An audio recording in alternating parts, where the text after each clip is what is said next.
just one of those days. I'm back. They say it never rains in Southern California. Yeah. Well, see, isn't it good we tried to start at 6:30? That's the wonder of pushing the wrong button. But I don't think we For some have reason, I can't- any you know what? grid materials Can you on hear the me? facilities Can you hear me? budget unless it came weeks ago. They came a few weeks ago, Patrick. 2 weeks ago. Okay, I'll find mine. There we go. All right. I apologize for that little snafu. I think we're back, and I think I actually have the PowerPoint now, which is even better. So, all right. I think we're back. Let me just reintroduce two more people. Oh, I thought that was me. No, that was me. I hit the Rob. I was switching from one computer to the other, and I hit leave all as opposed to just leave, and I shut the whole thing down. All right, I thought I had done something. No, that was 100% me. So now, as I said, I do have Brian's PowerPoint. So what I will do is I will share my screen, and you'll be able to, and this will, I think, help Nick talk along his part of it. So give me just a second here. I think you have this. Just.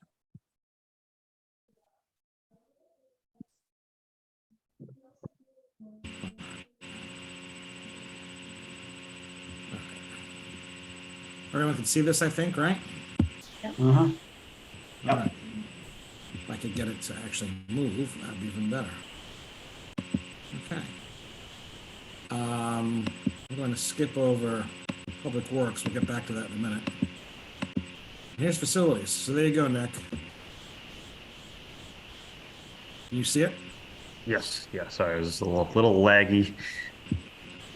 Yep, so, I'm oh sorry. boy. There we go. You're back.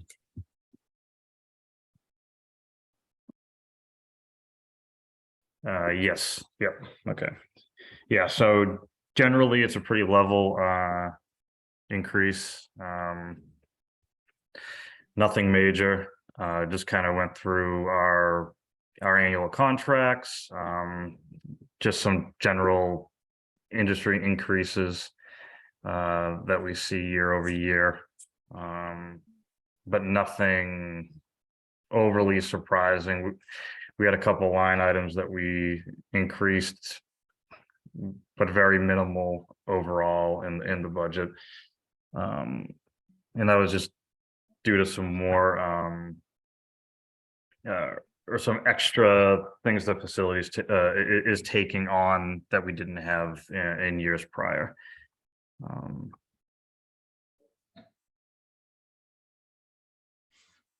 There's nothing overly complicated with ours this year.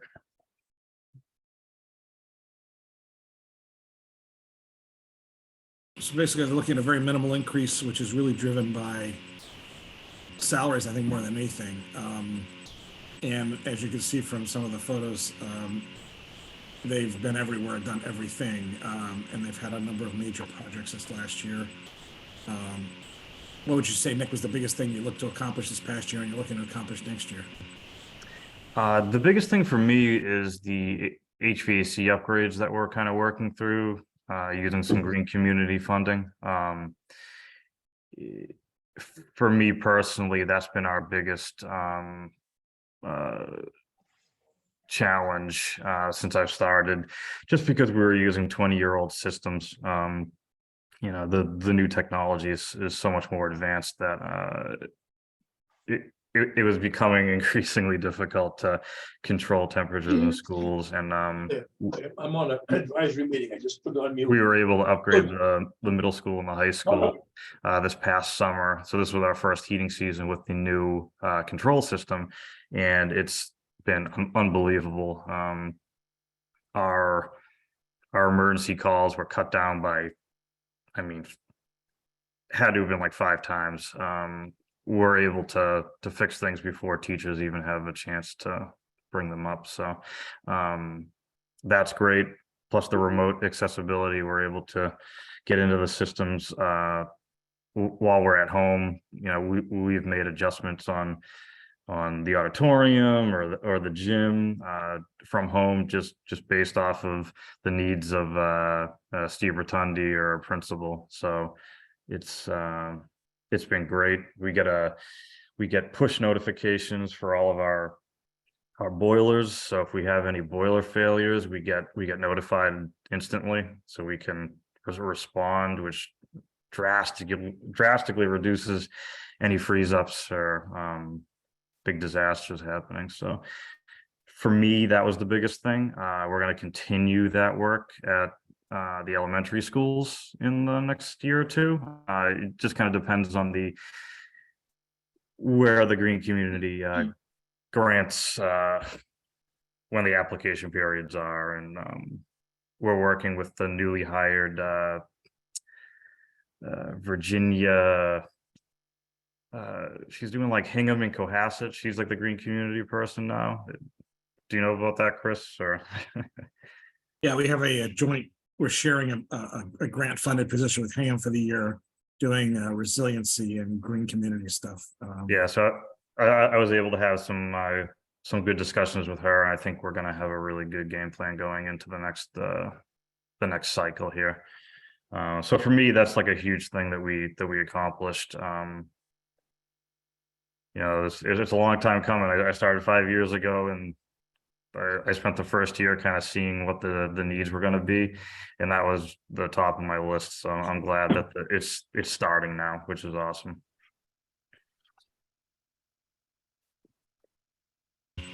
Questions for Nick? Anybody? Mike? Hey, Nick, Mike Barclay, thanks.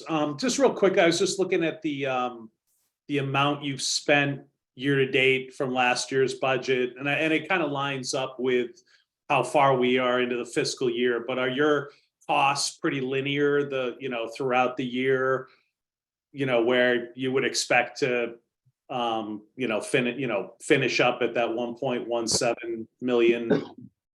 Yeah, generally, from what I've seen in the last couple of years, we're right in line. There actually tends to be more of a spike kind of this time of year with heating issues. So if anything, it slows down slightly. But like you said, I really like where we're at right now. I feel very good about the point we're at, because when it does slow down going into the spring, it gives us a little more breathing room if there's any unforeseen issues that pop up. So I'm definitely happy with where we're at right now. Great, thanks. Ellen? Thanks. Hi, Nick. Thank you for coming tonight. My questions actually might be for Chris. Chris, when we got the budget for our March 8th meeting, that's in the general ledger format, is there any ways that FY 21 and 22 can be actual spend as opposed to the appropriation? Because when you look at it, for example, the painting projects, it's $12,500 for the last 4 years. Yeah, we have actual spends on all of that. So we can. I would just say going forward, when we get budgets, I just think it's more helpful to look that way. Thank you. And then Nick, was there anything in getting to this budget that you wanted that we just couldn't get to? Not necessarily. Going into next year, we have some ideas to do some things that we haven't done in the past that I'd like to start. But this year we weren't quite ready to implement these. So in my mind, there was nothing that we weren't able to do. Okay, thank you. Anyone else? I've got a question. It has perhaps more to do with perception than anything else, but I sat in a lot of meetings with a lot of different committees, and there's lots and lots of discussion about deferred maintenance. And for folks who've been paying attention over the course of years, there are lengthy periods of deferred maintenance in Cohasset that I'm told by people who know better than me had a genuine effect on, the condition of our physical plant. But now we have a facilities department with professionals who are paying attention to this. Are there areas of deferred maintenance that you perceive ongoing that are creating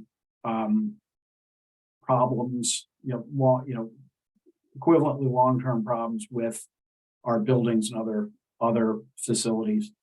And if so, what can we do to help do something about them, if anything? So I don't think, if we were to do, every single thing that we possibly could, it just wouldn't be feasible. So, our job is to prioritize the best we can.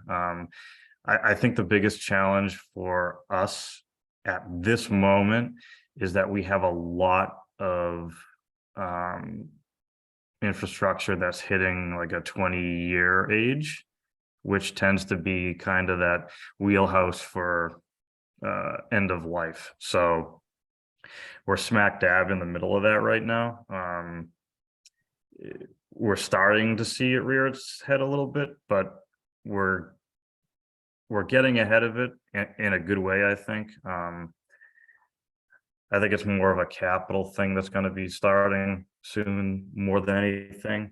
To be quite honest with you, going through COVID, and I'm kind of harping more on schools just because they're such a large part of the budget, but COVID actually helped us a lot because it really enabled us to catch up on a lot of deferred maintenance that may have not been, kept up as good as it should have been in the past. So going through COVID, we were forced to do some things that that caught us up to a point where now we are maintaining totally fine without having little projects just sit by the wayside, not getting done. Now everything is at a level playing field and we're able to keep up with it. So, we're not deferring anything that should be done now, but we are at a critical point in a lot of our buildings. So I think I get what you're saying, and I appreciate that. Is there a a facilities maintenance projection, over a course of 3, 5, 10 years, that in terms of projects that are likely to cost a bundle so that it's possible to forecast, what's coming up that would help your department? Well, we've done a lot of good work with, we're on like a roofing maintenance plan. We had a full roof assessment on all town buildings. So we've done assessments on a lot of our major, big cost capital items. So we do have our 10-year capital plan pretty buttoned up.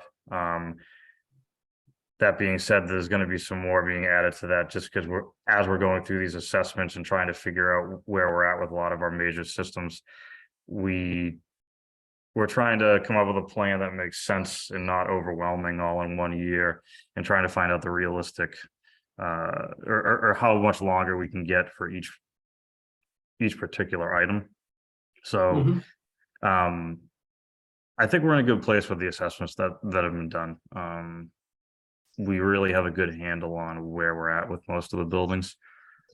So there shouldn't be too many more surprises. And we do have, everything forecasted out 10 years right now. So. Okay. So we're sort of past the maintenance and deferred maintenance as a crisis point that seems to come up in conversation quite so often. Yeah, I think so. I'm delighted to hear it. Thank you for your good work. Fran?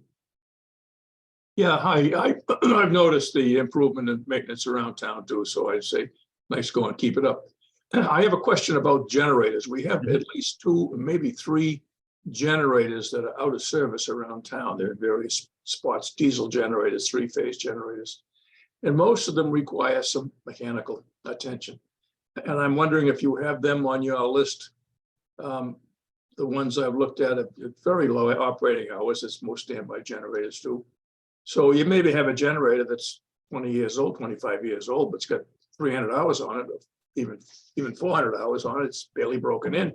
So before we go and replace a major piece of equipment like that, it would certainly behoove us, in my opinion, to bring in the vendor, whoever it happens to be, Caterpillar, Cummins, whoever it happens to be that's providing the prime mover, to go through the engines and repair them and make them fit to run.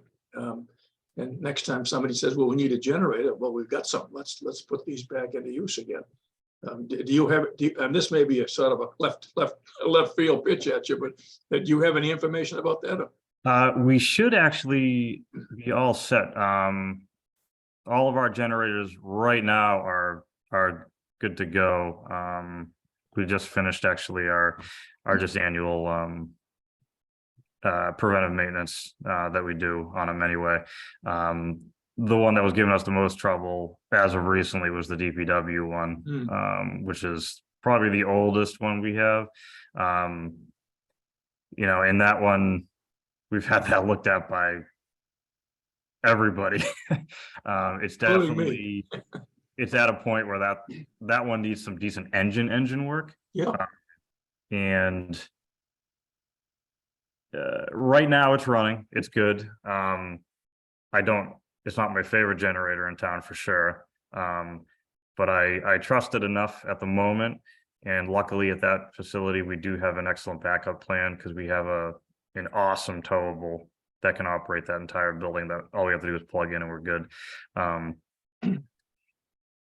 That being said, we've priced out rebuilding that engine, and the cost of a new one actually isn't exorbitant comparatively. So, you know, putting a third of the cost into rebuilding a 25-year-old engine as opposed to getting a new one in there, it's probably not in our best interest. It wasn't recommended to us for sure. But as of right now, we do have some time to think about that one, I think. And then that doesn't need a rebuild. I think it needs to go, the fuel system needs to go through, maybe some valves worked on. Yeah.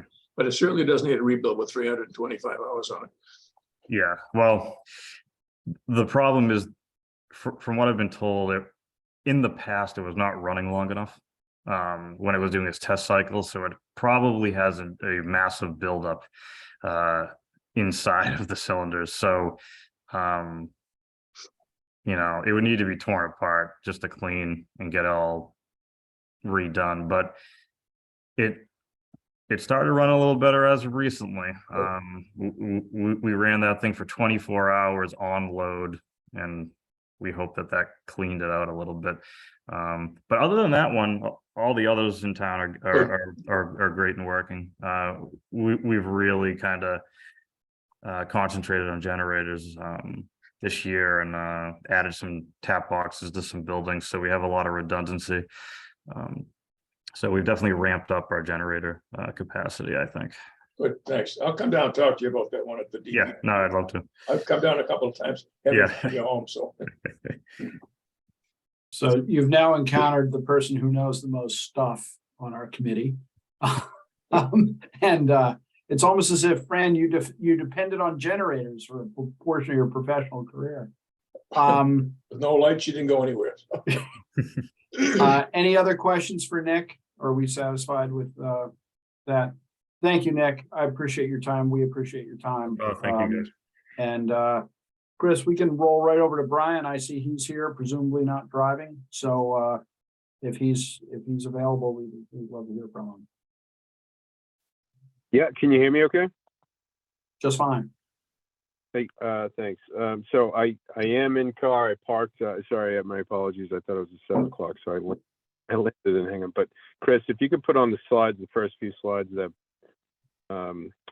PowerPoint, we'll just quickly go through the DPW 422, 23, 24, and 25. So similar facilities were a pretty level service budget. The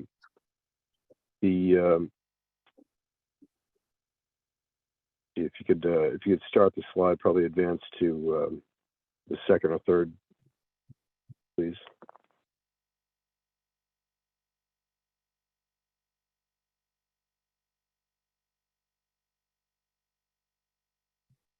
I'm on the slide with all of your budgets, just to detail, just the overview. Yes, if you go to slideshow and then I guess start slideshow. I did, it's done, it's on.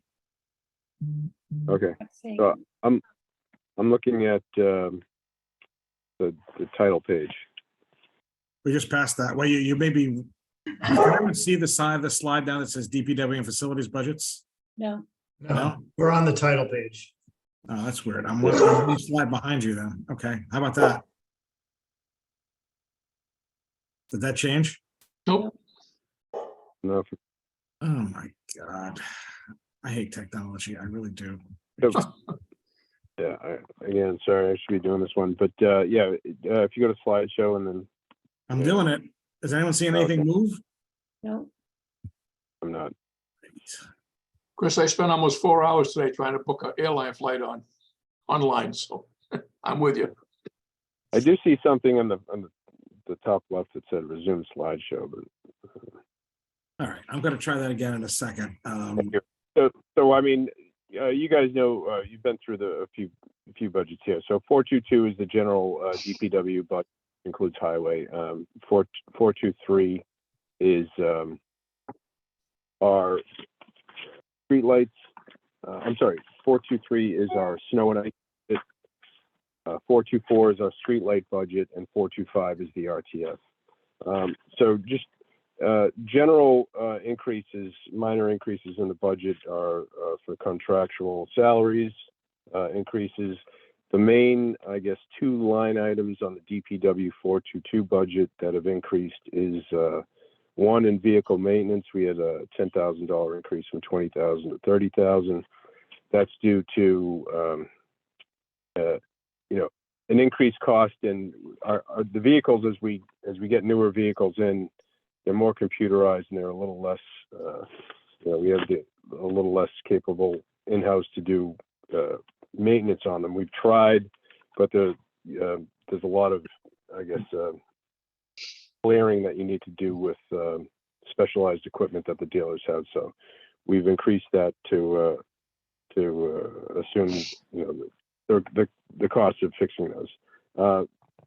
Similarly, DPW equipment has gone up $5,000, and that's generally goes inflationary and other increases in the industry. Beyond that, it's pretty unchanged. So that's on the 422 budget.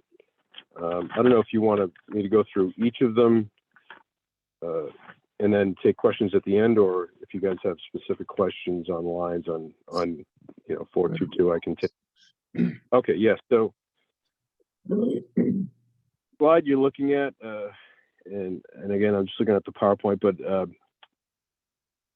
so it's a 1.2 increase overall, 16,900. And we're kind of in line. There was a question earlier about Nick's budget being a linear spend. We're pretty much in line on that linear track. 3/4 of the way in and 3/4 of the way of the budget. So we're looking decent for the end of the year. Our new salt shed, if we did not build it, we'd probably have the most biblical winter ever. But we did build it, and it was the lightest winter we've actually. I think the lightest winter in decades. It's the first time. I guess when we get to the next slide, it's the first time in at least my time here that we have not spent the snow and ice budget, which is historically budgeted low.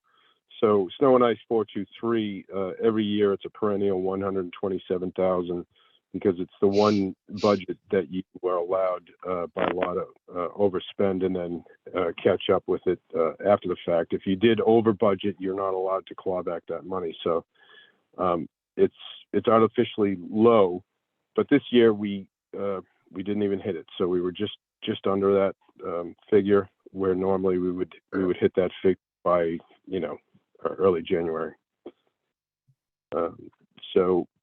So no change in the snow and ice budget. We do have the new salt shed, which is a big relief as far as, using our salt. We don't have to ration, where previously we had a 400-ton shed. Now we have a 2,000-ton shed. So 400 tons, that would get us through, 2 major storms. And then the third storm, we would have to get a load of more salt. So if you had a consecutive, back-to-back-to-back storms, we'd almost be out of salt by the end of the third storm. And unfortunately, we would have to ration or try to borrow from MassDOT up on the hill. So we're not in that problem anymore, and we're in a good place. Where we're in a bad place on the snow and ice is that our contractors, we're about half of the contracting force that we had last year. So normally we have about 18 contractors. We're down to about 9 or 10 right now. So if you know anybody who has a plow or would like to plow, we will take them on. We've increased our rates, our contractor rates, twice in as many years, and so we're competitive as much as we can be with Hingham and our other neighbors, but obviously we don't have the base that Hingham has. Do you want to advance? Oh, well, are there any questions on snow and ice? Mary? Or I could- Yes, hi, Brian. Thank you. Just a quick question that I have. Since you did not use all of your budget, and one would hope that we don't need to use it now, are you able to just move that money over to someplace else that might have a deficit in DPW? How do you handle that? That's a good question that has never been encountered before. So I'll have a conversation. And when I say we spent, we're probably talking about $5,000 to $7,000. So it's not a windfall, but Okay. it's just highly unusual that we're under and not over. No, I mean, all the years I've been on committees, it's always really swings the other way. The benefit of global warming, I guess, the one benefit. Mm. I jest. So 424, is that where we are? Sorry, 425.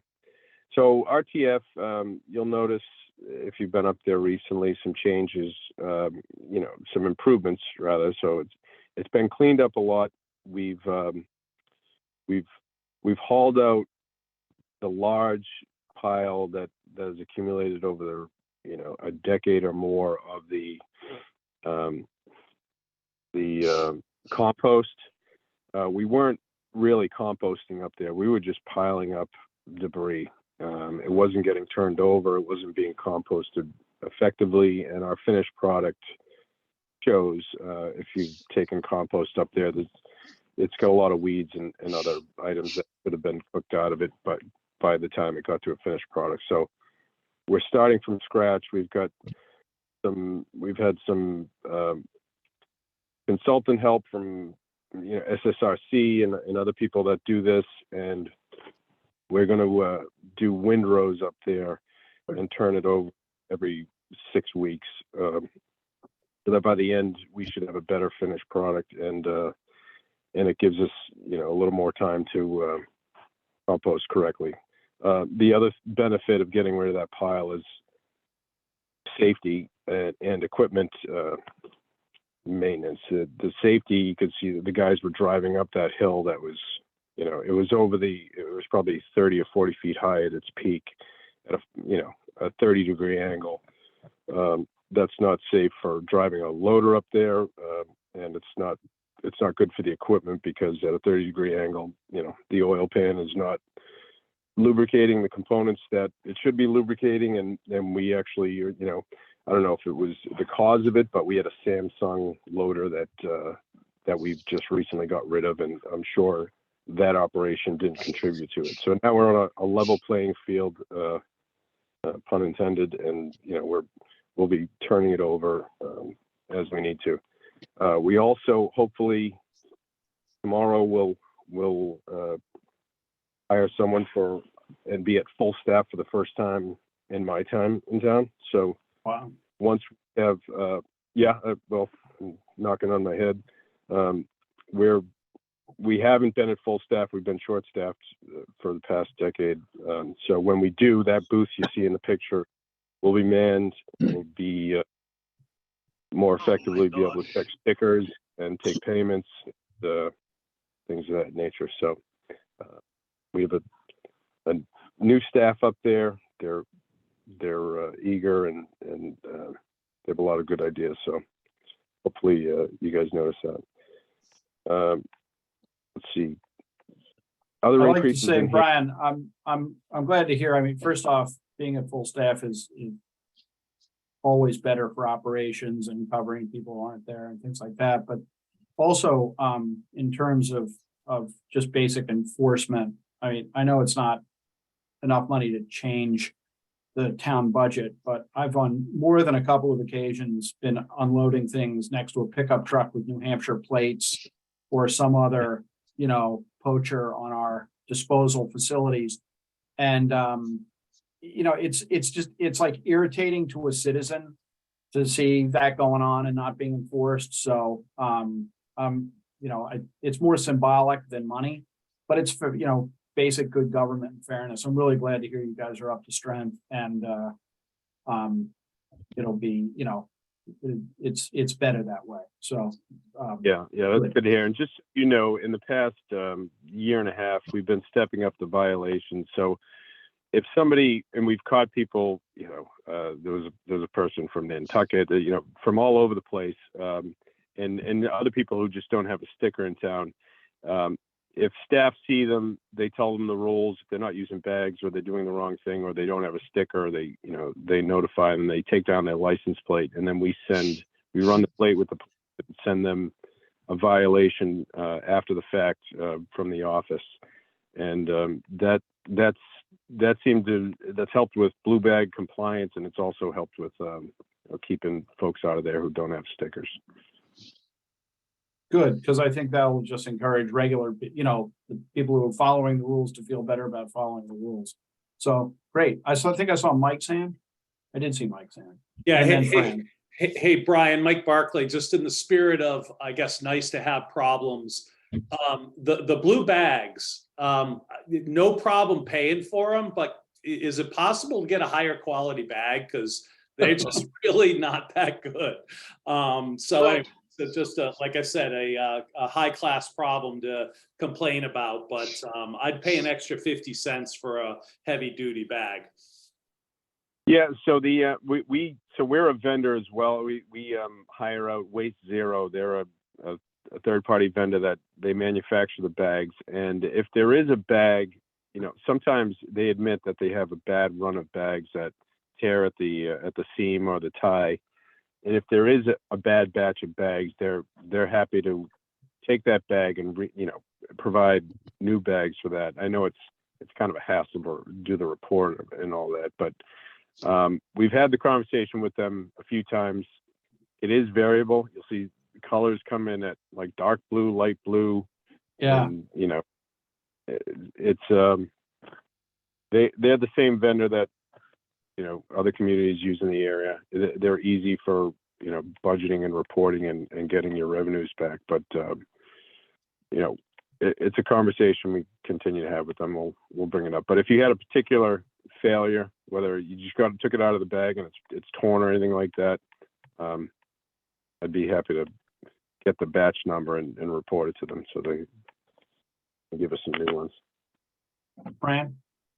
Yeah, hi. I noticed recently that Samsung loader is still up at the DPW garage, and my question is, what is the plan to get rid of it? And or has it been? Have you gotten rid of it? Yeah, it's been traded and just not picked up. Okay. The other question I had is, I know that not that I need anything to take it or leave it, but I notice every time I go up to it, it's empty. There's nothing there. Are they cleaning it out every day? The bookstore is still open, and that bookstore is wonderful because they have a no hassle return policy. I like that part. But as far as, a lot of people have a lot of very good things to leave it, to take it or leave it, that I hope it's just not going to junk every day. So unfortunately, we've had to clamp down for a few reasons. The staffing shortage on the hours of the boutique, and pretty much it does get cleared out 2 to 3 times a week. And unfortunately, a lot of the stuff that gets put in there is broken or just junk. It's Yeah. folks trying to avoid the cost of paying for the C&D. You know, whatever it is, $5 or $10 or whatever a barrel, you know, full would be. So they throw it there before any of the staff can see them and say that's broken, don't put it in there. So a lot of it does get cleared out, and then we start fresh a couple times a week. Hmm. And it's, you know, we have kept track. I can email you that, but it is at a pretty decent cost for the town as far as disposing of the solid, you know, the solid waste to C&D that people put in there. Anybody else? Okay. Thank you, Brian. This is, of course, the Great. best part about being an advisory is we get to ask all the questions that have been kind of niggling at the backs of our brains from people who are authoritative. I'm sorry, Ellen, I didn't see your hand. You know, because I just put it up. Did we go over 424 streetlights? I'm sorry, we did not. I interrupted him and did not do that. Brian? Yeah, so 424, I don't even need the slide. Again, it's unchanged. The 424 pays for our electricity for our streetlights, and it pays for the contract for the vendor who maintains our streetlights. We converted over from the sodiums to LEDs a few years ago, and that gave us a lower tariff. So we were able to pretty much keep the same budget that we've had for many years on this because we have a lower tariff rate, even though kilowatt hour costs have gone up. And our contract rate is still within that budget. So that's unchanged. And if you do see a street light out that's reported to DPW, we check whether it's ours. There's about 800 and change street lights in town. We own 511 of them. So sometimes they're privately owned, but the majority are the towns. So we'll check it. If it's ours, we'll have the vendor fix it. Anything further? I just put my hand up again. Oh, I'm sorry. Then there is something further. Go ahead. Yeah, that's okay. So Brian, you just answered one question about how many streetlights in town, and I typically drive to work in the dark and I drive home in the dark, and our town is dark, I would say, compared to driving through Hingham and getting out to the expressway. And do we have, like on my street, I think we only have 2 streetlights. Is there a plan to expand streetlights? Has anybody brought it up to talk about how well lit or not lit certain parts of town are? No, there's no plan to expand them, and there's I guess there's only been a few one-offs where folks would like a light right in front of their house, and the option is either petition the select board and the town could put it up, or you could pay for it yourself and they add it to your electric bill, which is suboptimal. But there hasn't been any plan to add more lights. I would say there's probably been more discussion about reducing lights with, but that's mainly around fields in the harbor and things like that. So, but if it is, you know, a topic you're interested in or bringing up, I think the select board would be willing to hear it. The additional lights, we can add them, but it just adds to the cost of our electricity and contract. Right, and is there a, I don't want to say statewide, is there guidance on how many streetlights per mile or any, or in a residential neighborhood, or compared to a more state road like 3A or something? I have not seen anything to that effect. Okay. All right, thank you. I mean, generally, if there's an accident-prone area, we consult the safety officer and the chief of police, and then we have a discussion and say, you know, should we have a street light out here? I think we've added maybe 2 in the last 10 years that I can think of. And then we try to add more harbor lights down in the harbor, and that came up with there was, folks who didn't like it. So we ended up removing those after putting them up. So I would say just generally there's been more opposition to more lights than less. Okay, thank you. Anything else? Hearing none. Chris, what do we have next? I have Ron. I'm just having trouble getting him to be promoted. Thanks, everybody. All right, thank you, Thank you, Brian. Brian. Thank you, Nick. Oh, there's all right, here comes Ron. Ron was just in capital budget, so it'd be nice to him. So, Yeah, and Rob, I was just gonna let you know the Capital, some folks from Capital are ready to give an update if we would like, after we talk to Ron. Sure. I think that's.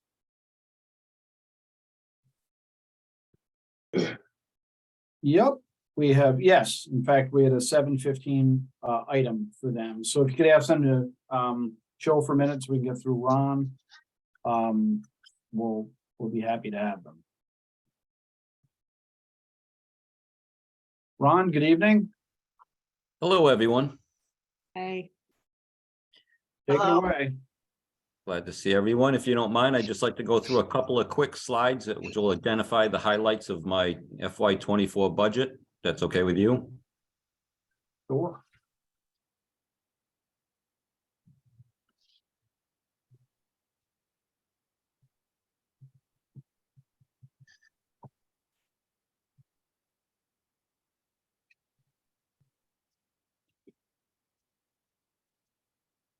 So the FY24 budget consists of budgets 155, which is a central infrastructure budget, 156, which is the town municipal budget, and 315, which is really the school's technology. I don't really have necessarily anything to show from a spreadsheet or a budget perspective, but we can talk about that if you'd like.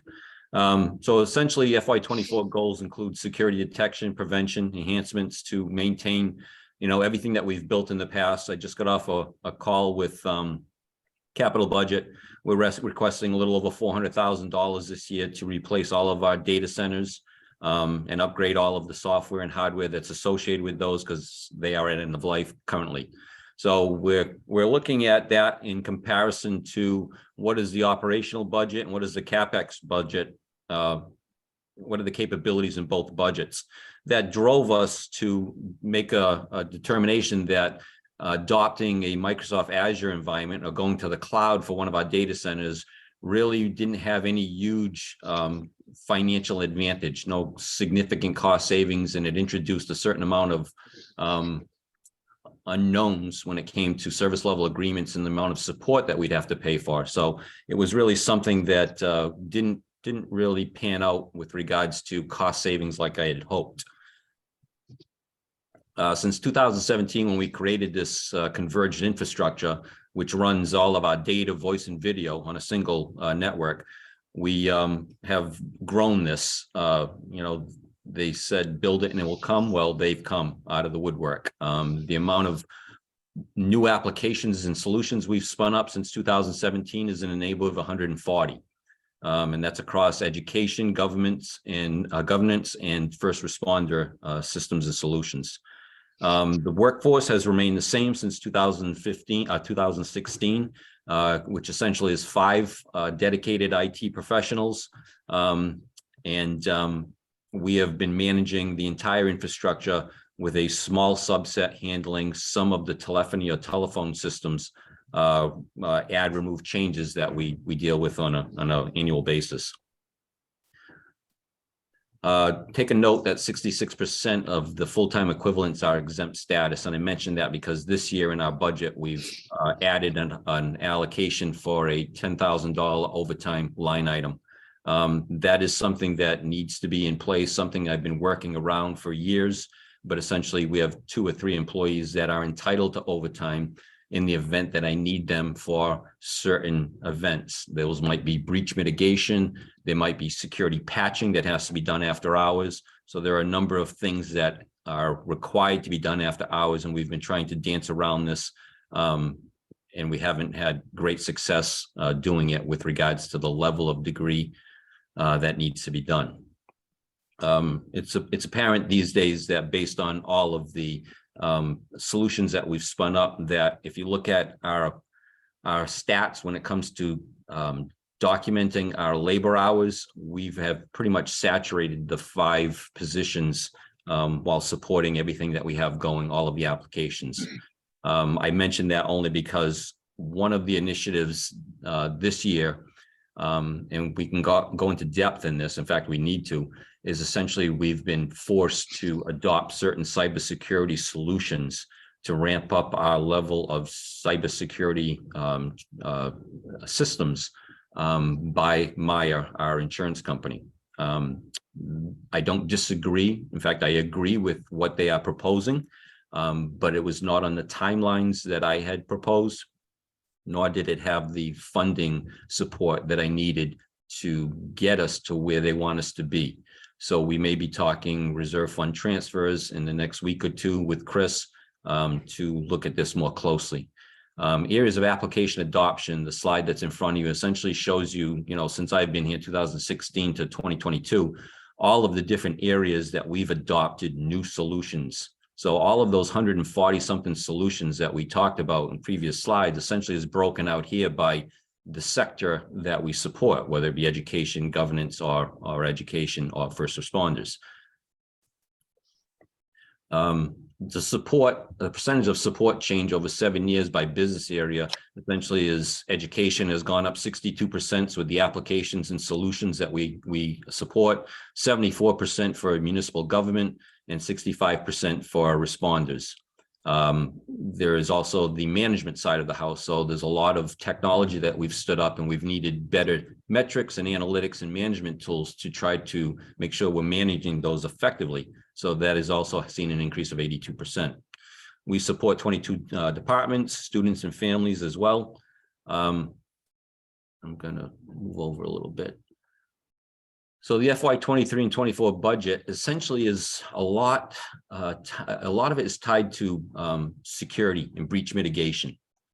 As I mentioned, since 2019, approximately 3 years ago, we dedicated a line item in our budget for all things security.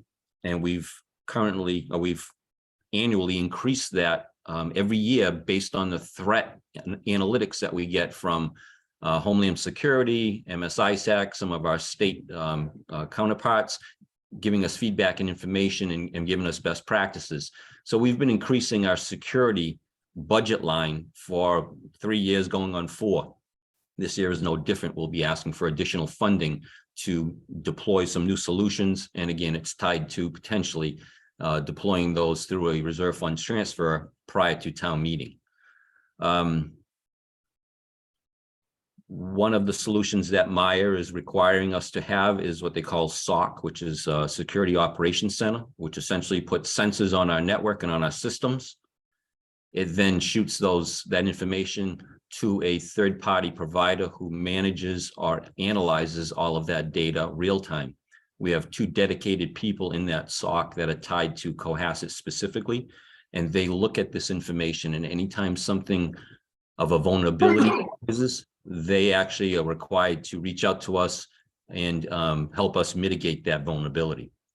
That might be a breach, it might be something else. Let's see.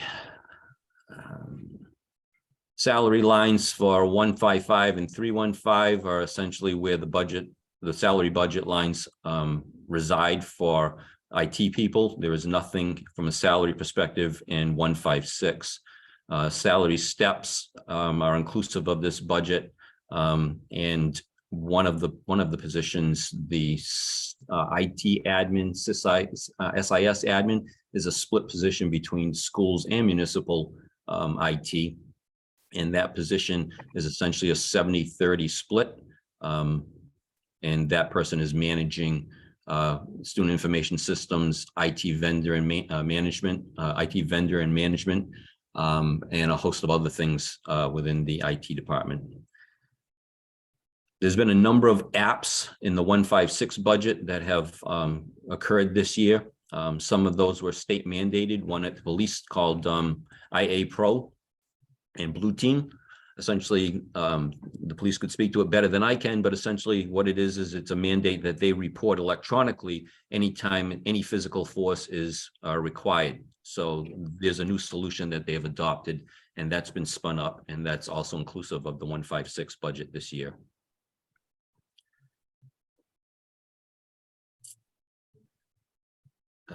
There are a few other smaller applications that are new this year, though they've been funded for some time. One is the e-permitting solution, or the e-permitting module for the planning department. We have implemented 5 or 6 modules, inspectional services being the lion's share, with plumbing and electrical and building, Board of Health, clerk has one, fire uses one. Excuse me. This one is the latest and greatest, and I take my hat off to the planning department for working so closely with IT and the vendor to try to stand this up. They've done a great job, and so that's now live, and that now resides in our budget in the operational side to cover the service level agreement associated with it. Again, I mentioned the refresh on the end-of-life data centers and new solutions like the public safety call box down in BlackRock. Those were new solutions that needed to be supported going forward. So in summary, FY24 meets the following goals. It refreshes our data centers and our NOCs, funds 4 applications that weren't there last year, adds an overtime line budget, increases security compliance and mandates. Again, the CapEx and OpEx budgets were reviewed as far as the data center upgrades and enhancements go. The capital request is 432, and the FY24 OpEx budget increase is 88,500. Life expectancy of this solution is about 7 years.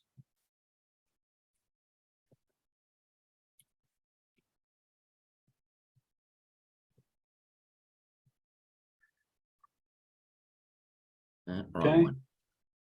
No. Mike, I see your hand.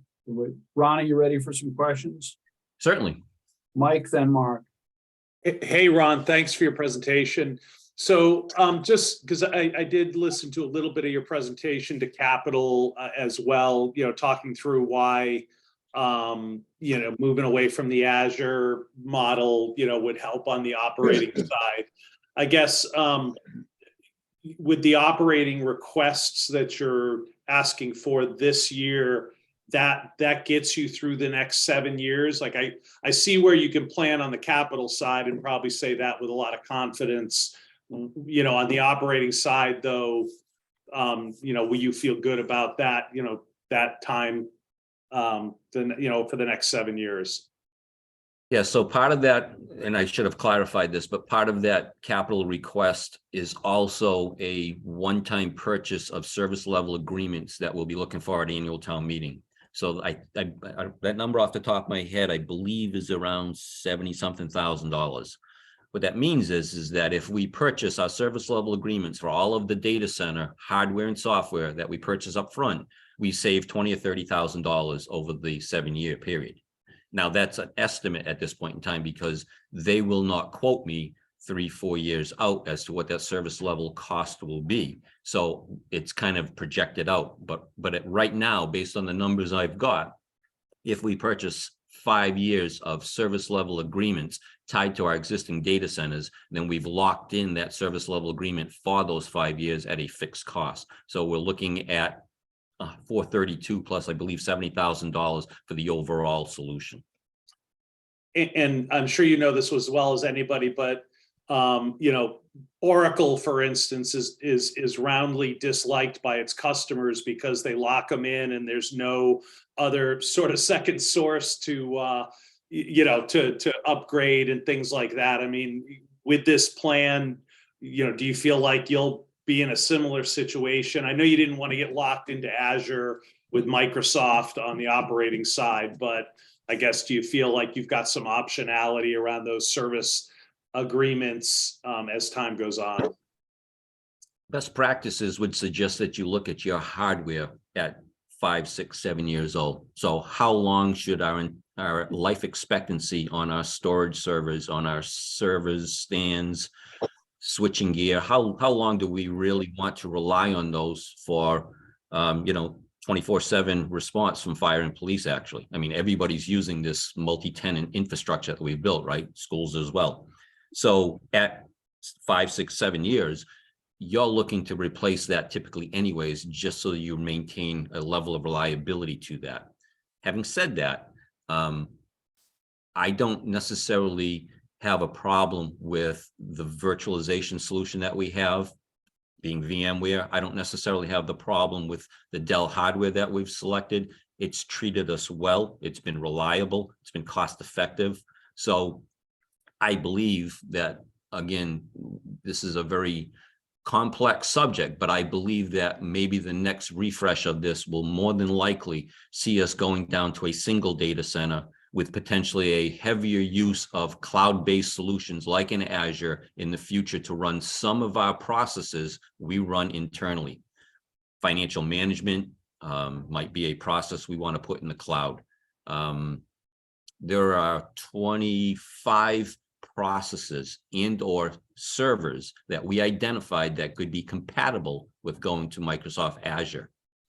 So those would be, assuming we are still using those 4 and 5 years out, would be the primary solutions that we'd want to consider moving to a cloud-based solution. Again, it gives us flexibility, and we have a lot of flexibility in our current scenario. So the 2 data centers running on a virtualization solution gives us the capabilities to spin up new processes and change things on the fly, just like we could in Azure. But with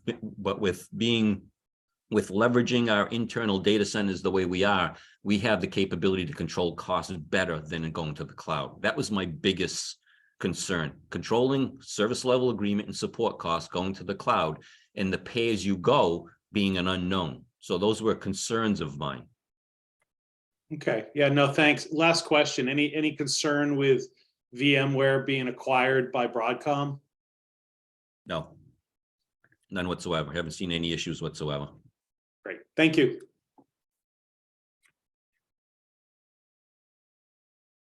I saw Mark's hand up. Yeah, thanks, Rob. And sorry for joining this meeting late, folks.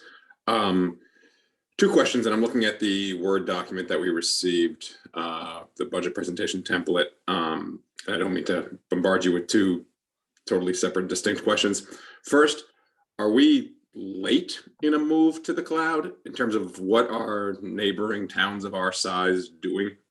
I work for the federal government, and we're not exactly known for our nimbleness, and even we're moving to the cloud in large proportions.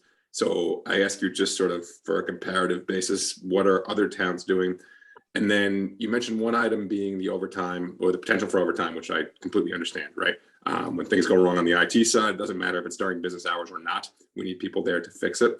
But the other item I see here under enhanced services is the goals to improve town security postures and never-ending tasks, constantly reevaluate security fabric.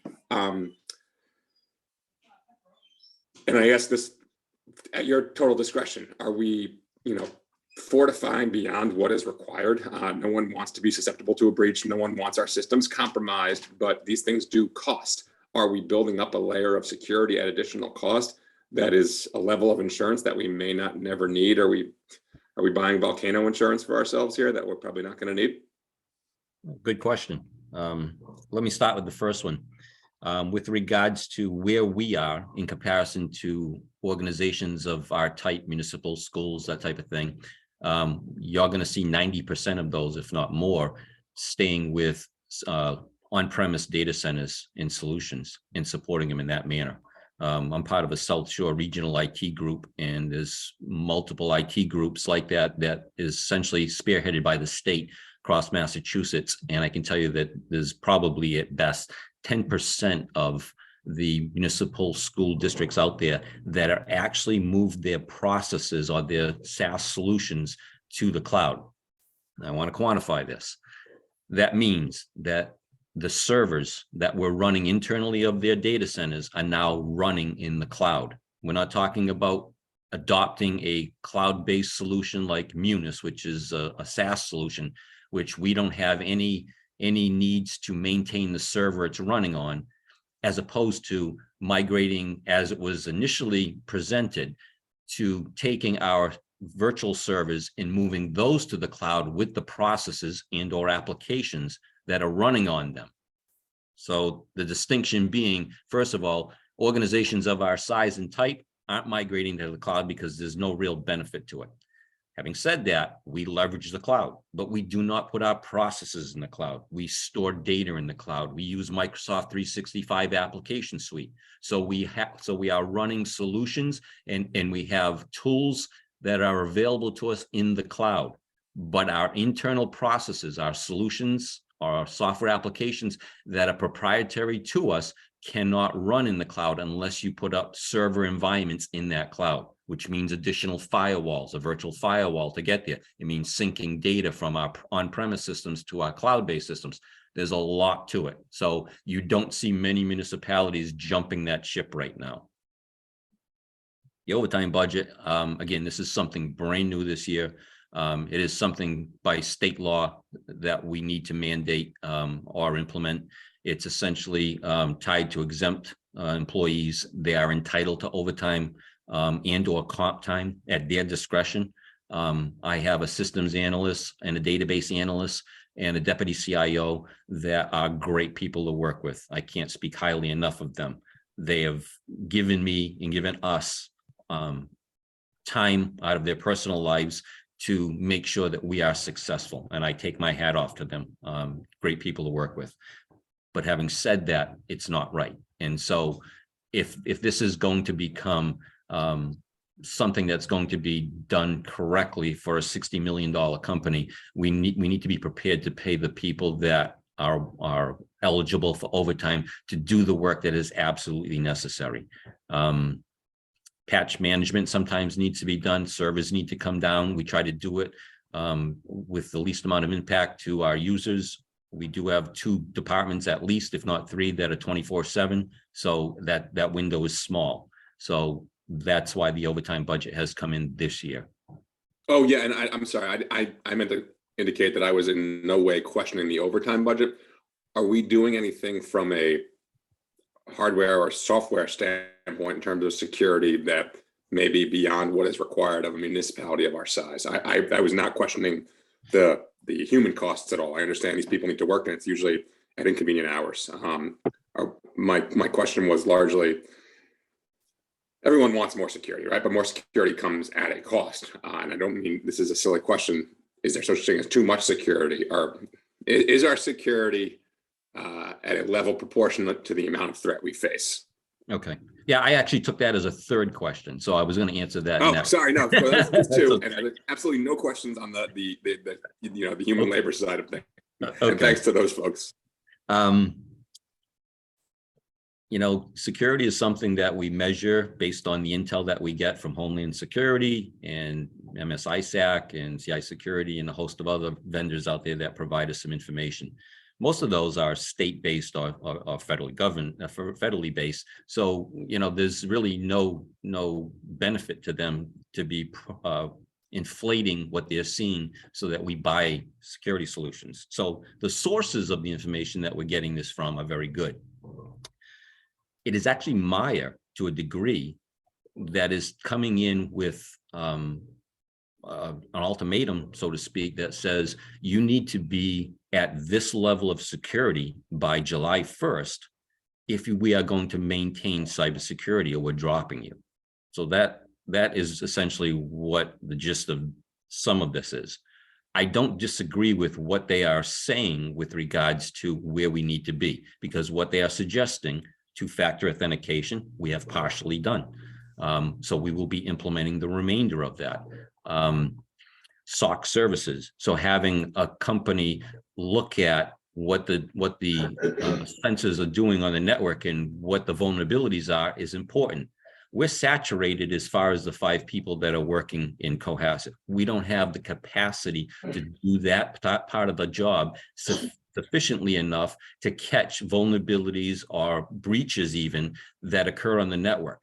The average breach lasts or is resident on a network for 214 days before the average IT department identifies it. 214 days. So we're trying to, first of all, align with Maya to make sure that we are meeting the minimum cybersecurity requirements to maintain cybersecurity insurance. That is our Okay. primary goal. So a couple of things. Thanks, Ron. I saw Chris raise his hand briefly, and Patrick says he has had his up for some time. Chris, did you have something to add or clarify?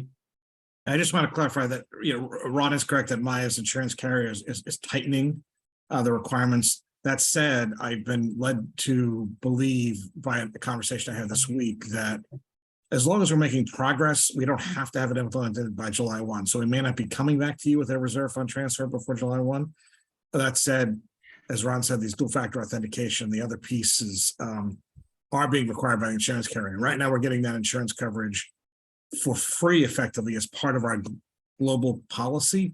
If we had to go on our own and get it, I'm afraid as to what it would cost. So we really want to stay in good graces with our insurance company. Patrick? The clarification. My question was mostly answered by Ron and Chris with their comments. Just seems to me, since Maya, they're in the business of providing insurance products to cities and towns, that it would surprise me if they would impose obligations during a fiscal year that were unexpected for that fiscal year. So my guess is that we've had some warning along the way that additional measures would be needed in order to keep cyber insurance through Maya. So probably we've just been stingy in the budget in prior years, and this is an area where we really need to make sure our budget is robust. So I'm all in favor of a robust budget for cyber insurance. Other cities and towns have gotten hit with ransomware and ransomware attacks and things of that nature. We don't want to fall into that category. Good, I agree. Other questions? What's the percentage increase year over year in the IT budget for this budget? I have 13% this year, 13 or 14%. Okay. Chris, I mean, we're gonna have a conversation about the overall budget, you and with Jennifer shortly, I hope. But that's a big jump. I know there are good reasons for it. Has that been factored into the overall budget picture? Yes. Now it is a stretch, and it is really being driven by the cybersecurity aspects of it. That's really what's driving this now. Mark's comments are very well taken. I believe in conservative management on a government side because it's other people's money and it's really important data. At the same time, we want to make sure we get the best value. I think we're okay at that from that regard right now. And we're gonna, find every way we can to be the best stewards here of our data and our IT and our financial resources. Okay, I think we've got people waiting on us. So unless there's anything else for the IT budget, Ron, thank you very much. Welcome. We appreciate it. I particularly appreciate notions of security and insurance. You don't like to pay for them until you need them, and then you're glad you did, or you wish you had. So, very good. Then we'll move on. Thanks, Ron. Have a good rest of your evening. Have a good night. Thanks. Thank you. There was a mention that some of our friends from Capital Budget were waiting to see us. Is that still true, Mike? I believe so. They would be, I can't see if they're still in the audience or not, whoever has Yeah, Brian is there And Mike with, are both here. Brian is there with his hand up, and I'm gonna promote Brian. Mike Dick might be there too. Yeah, he is. I'll let him in as well. And before we proceed, I mean, I don't think this is an issue, but I don't think it's also anything we've ever said out loud. And maybe we'll do this someday. There's a committee, we've never adopted a public comment policy. Now, this isn't public comment. These are members of another board who are visiting us on an agenda item.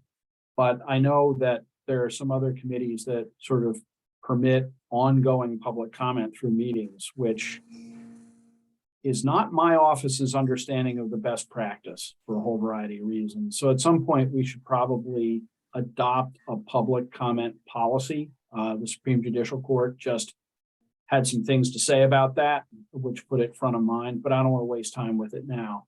But just to make it perfectly clear on the record, we're promoting members of boards on currently agenda items, specifically the capital budget article, which appears in the present warrant at where? Article Article 8. Article 8. Article 8. Okay, so we've got 15 items on Article 8. Brian, I see you. I see your hand. I don't see you. Yes, if you want to promote me to panelist, I'm happy to join, but I think I need to be invited. Or You're I'm just- in, Brian. I thought I had. There you Can you go. turn on your camera? I will in a moment. If you choose to. I mean, I had promoted Mike too, I thought. Yeah, there he is. So we've got audio. Okay. Good evening, everyone. So you have the benefit of actually having the draft warrant in front of you. I do, but I do understand from our committee meeting that just wrapped up an input from Mr. Barkley that our list and the list that appears in the warrant is the same, at least with regards to the town's recommendations. So I can do this without having it in front of me. Brian, I'm sorry to interrupt. This is Mary. Your audio is really coming in and out. I don't know. Same issue as the last time. Yeah. Isn't that interesting? Because I just ran another meeting and it was totally clear. Is that any better? That's Much better. Okay, Thank all you. right. Well, okay, so hopefully this holds, and if it doesn't, let me know. So just to step back to a high level and away from the list that you have in front of you, we received an appropriation this year, which is flat with last year, which is $1,996,000. So the elephant in the room, obviously, is that there's an ongoing understanding that the appropriation coming into capital is not covering the requests that we're being asked to fund. And the net result is that some very valid items that are being requested are not going to get funded this year. And the work will continue to try to identify a solution. But dealing with what we have in front of us at this moment, we're receiving $1,996,000 into the fund. The first thing that we need to do is pay the debt service, which is $572,000, roughly speaking, which is going to leave us with $1,425,000 to spend. Okay. I do just want to be clear that the debt service is from items that are many, many years old. We've been very averse to taking on new debt because of the obvious constraint that it places on us to fund current requests. So I think each of these debt obligations is at least 5 years old, possibly, and others are older. And we, are going to resist aggressively taking on more debt because it just simply constrains us in the future and in the present. So that said, the list that you have in front of you right now, I believe totals to $1,671,000. And what that leaves is a $246,000 underfunding gap. So the focus is on which items on this list are most discretionary, most easily deferred to next year or a future year, when hopefully we have less of a constraint in front of us. Hey, Brian, can I ask a Yes. question just to clarify what you say? These are requests against the capital stabilization deposit of $1.9 million that's projected in this budget as it has been for the last many years, correct? Correct. So just to be clear, I mean, these are capital asks that are applied to that budget. They could be funded otherwise. by town meeting if it wanted to, could it not? Because I- I've been looking at some other town budgets Yes. and seeing annual capital stabilization fund numbers that are remarkably lower than ours. And I wonder whether it's just a matter of how we align. And you said it yourself, I mean, correct me if I'm wrong, that it's how we align costs with this budget that throws you into deficit every time. Because you're trying to pay for 20 pounds of groceries out of a 10-pound bag of money. Is that am I? It's all correct. I guess what I would say is that there's a preference to include all capital items and fund all capital items out of the annual capital appropriation. Because otherwise you lose track of how much you're really spending on capital each year if you start moving it into all sorts of other buckets. I get that. Well, I mean, there is a preference, is a neat use of the passive voice. Is it a preference of is it a best practice of capital management? Maybe it is. It probably is. But as you point out, there are things here when I look at this that puts you so far, that puts stress on your committee's management of its budget. Is that there may be things here that ought to be freestanding one-off spending lines for town meeting rather than being dumped into a $1.9 million budget. But I'm going to shut up now and let you talk. I interrupted. No. It's an interesting point, Rob. I just want to spend one more second on it, which is, if we have the money to fund those items, then the cleanest way to do that is to put it.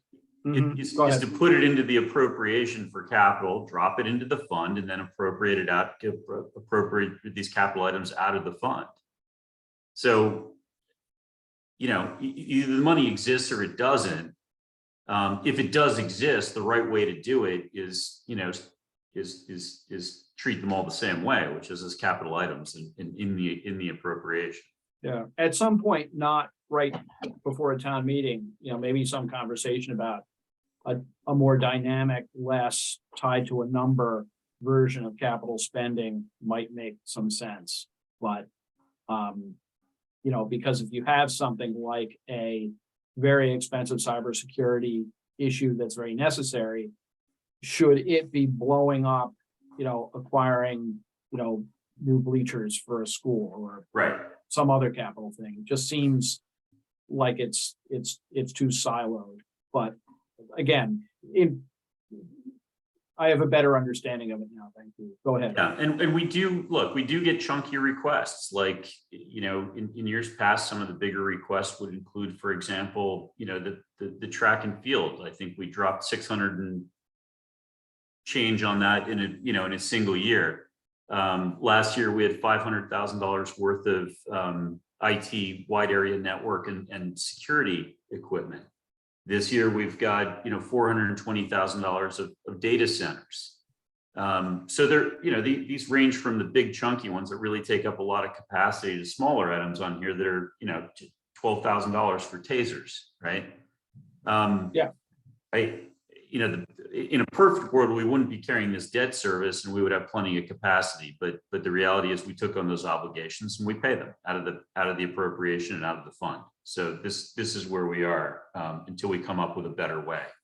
And that's just a discussion that needs to continue. It's not going to get resolved, I think, prior to this town meeting. But in terms of the list, in terms of our funding capacity versus the list that you have in front of you right now, there's about a $250,000 gap. Okay. So then the question becomes, okay, which of these items all of which are entirely valid, are most reasonable to, or even frankly, in some cases should be delayed to a future date. And, we haven't voted this yet, but there's been a robust conversation around it. And what I would tell you is that there's fairly clear line of sight, I think right now, that first with regards to the Deer Hill School tiles, which are in here at $60,000, there's a little bit of history in this, but the instinct is that that's one that can be delayed, in part because that's only 1/5 of the project. We redid all the hallways up there a few years ago to the tune of $200,000 or $300,000 because we had we had a foundational issue that created, bulging. So we tore those all up and replaced them. Last year we had $100,000 line, which was, at least at the time, expected to retile all the classrooms. It turns out that did about a quarter of the classrooms. And so there's we got a $300,000 request this year to do the remainder. And, not entirely convinced that we should be chipping away at this at $60,000 a pop. I mean, we've dealt with the most pressing rooms. This is starting to drift more into, into aesthetics and maintenance than it is urgent. So I think there's an instinct that we're going to do that in one shot, a $300,000 project when we have the money and when it's absolutely necessary. So that would be one that right now is flagged.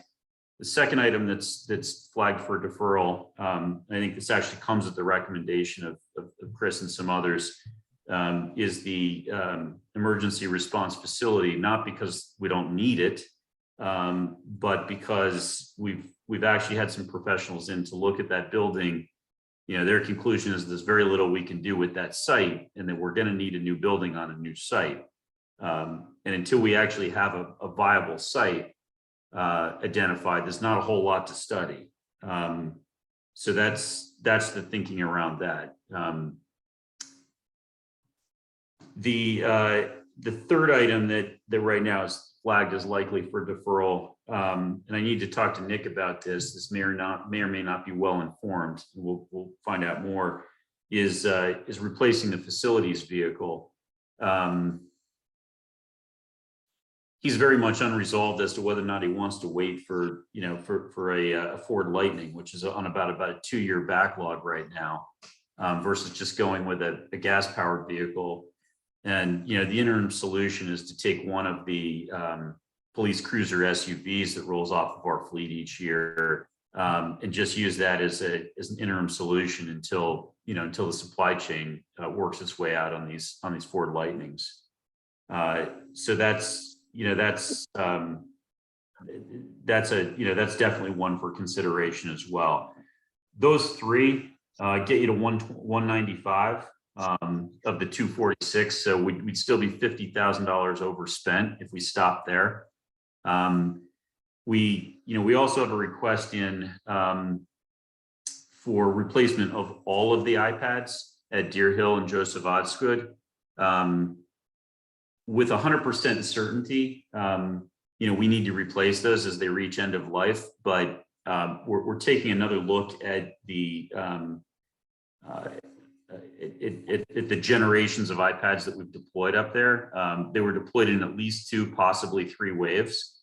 So we should be able to replace them over, 2 to 3 years based on which ones are the oldest. And so Ron Menard is pulling the data on those for us, and we'll revisit that, over the course of of our next meeting. So I think those are the items that we're most focused on as likely candidates to help us get this to fit. But I would just emphasize every one of those is a completely valid request that will need to be funded at some point in the future. Okay, just before Patrick's got a question, but just to clarify, you plan to have, I'm not sure what tense I'm using in this question, but you will have voted your capital plan as of this time next Wednesday? That is certainly our intent. I don't think it can wait any longer than that. Well, if you do it before 8 o'clock, we can vote after 8 o'clock. Yeah.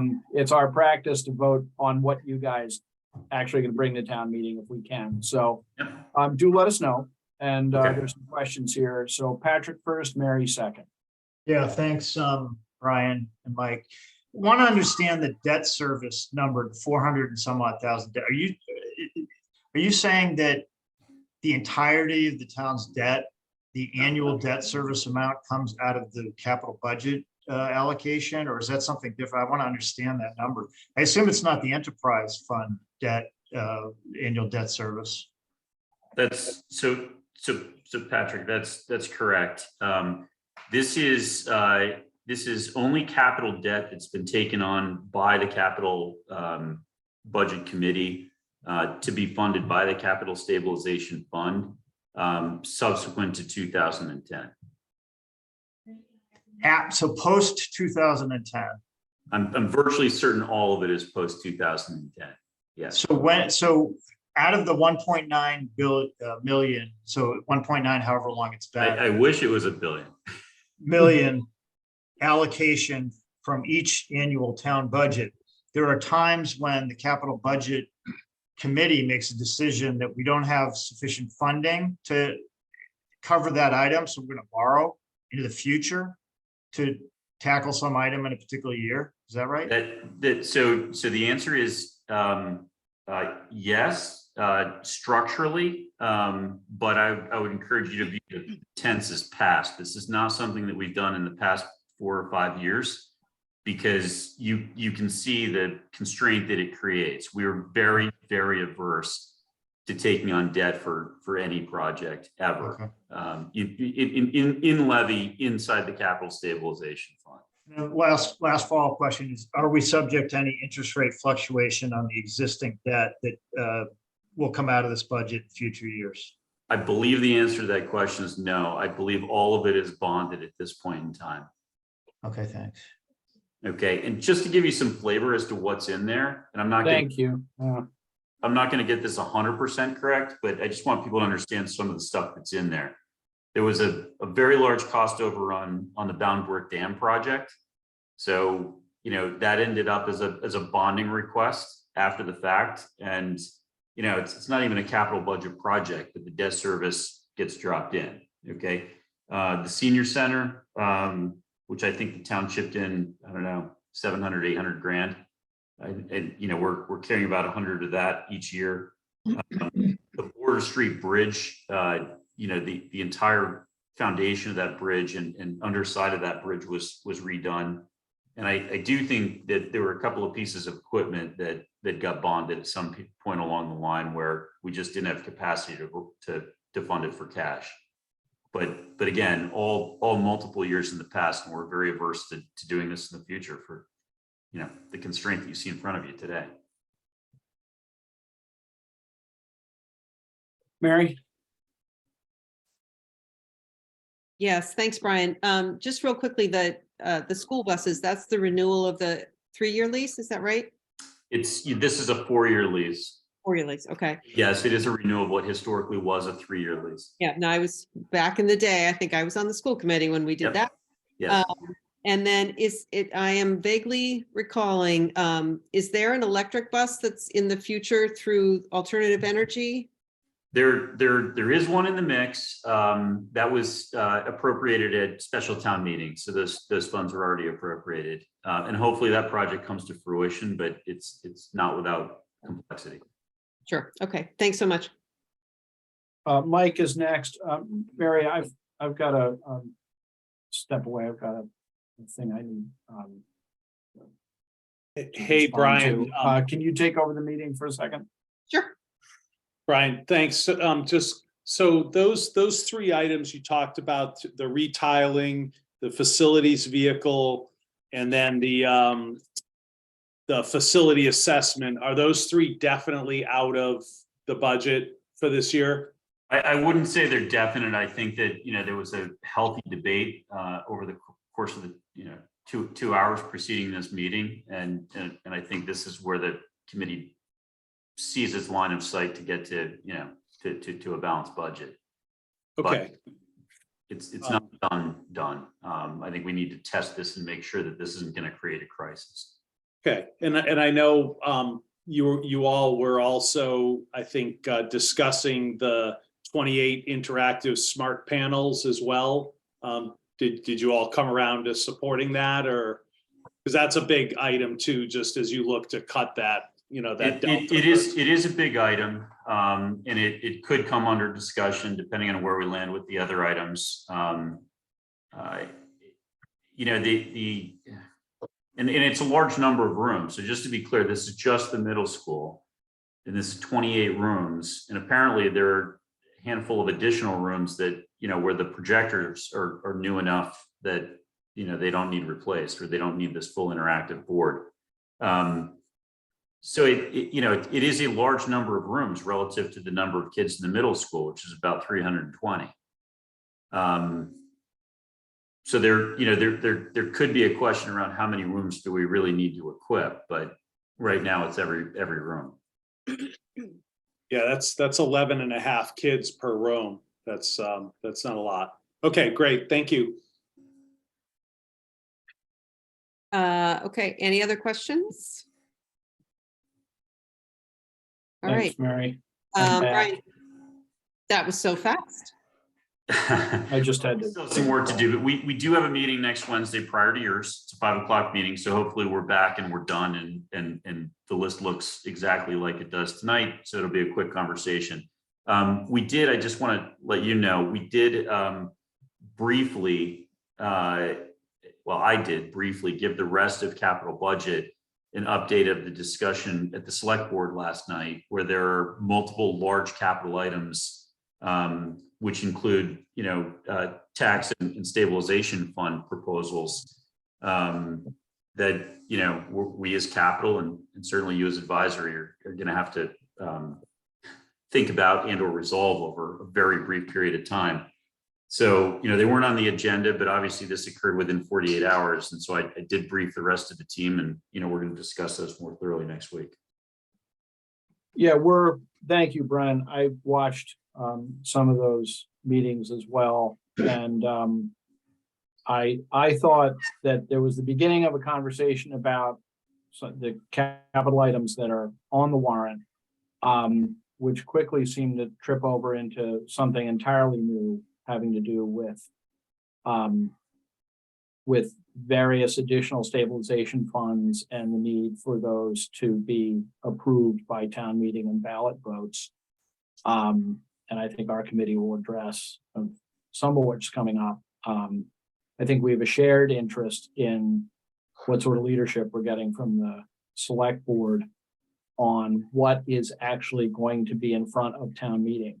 I think that the warrant is a little bit more of a suggestion at this point than perhaps it ought to be. But we'll see. So I look forward to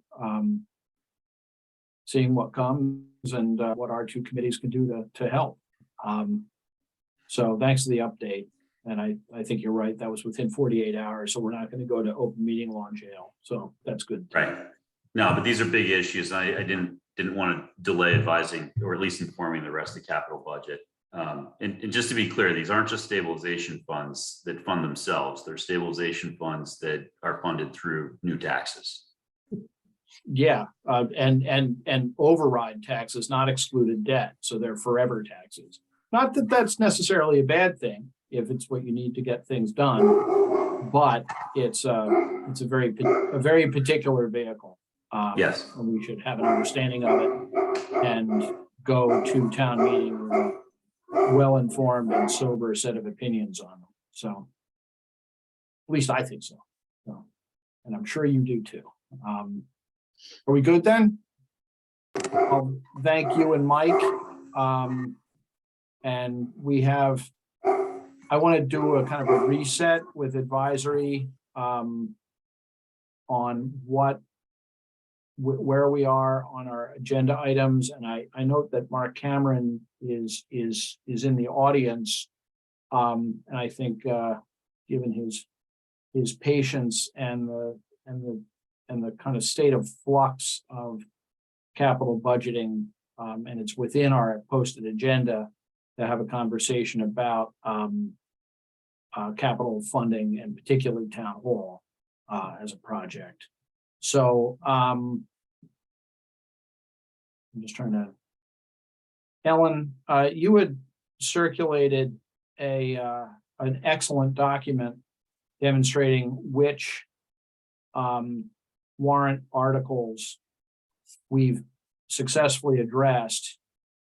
And first off, can I ask Chris, there hasn't been any renumbering of warrant articles since the March 15th version of this, has there?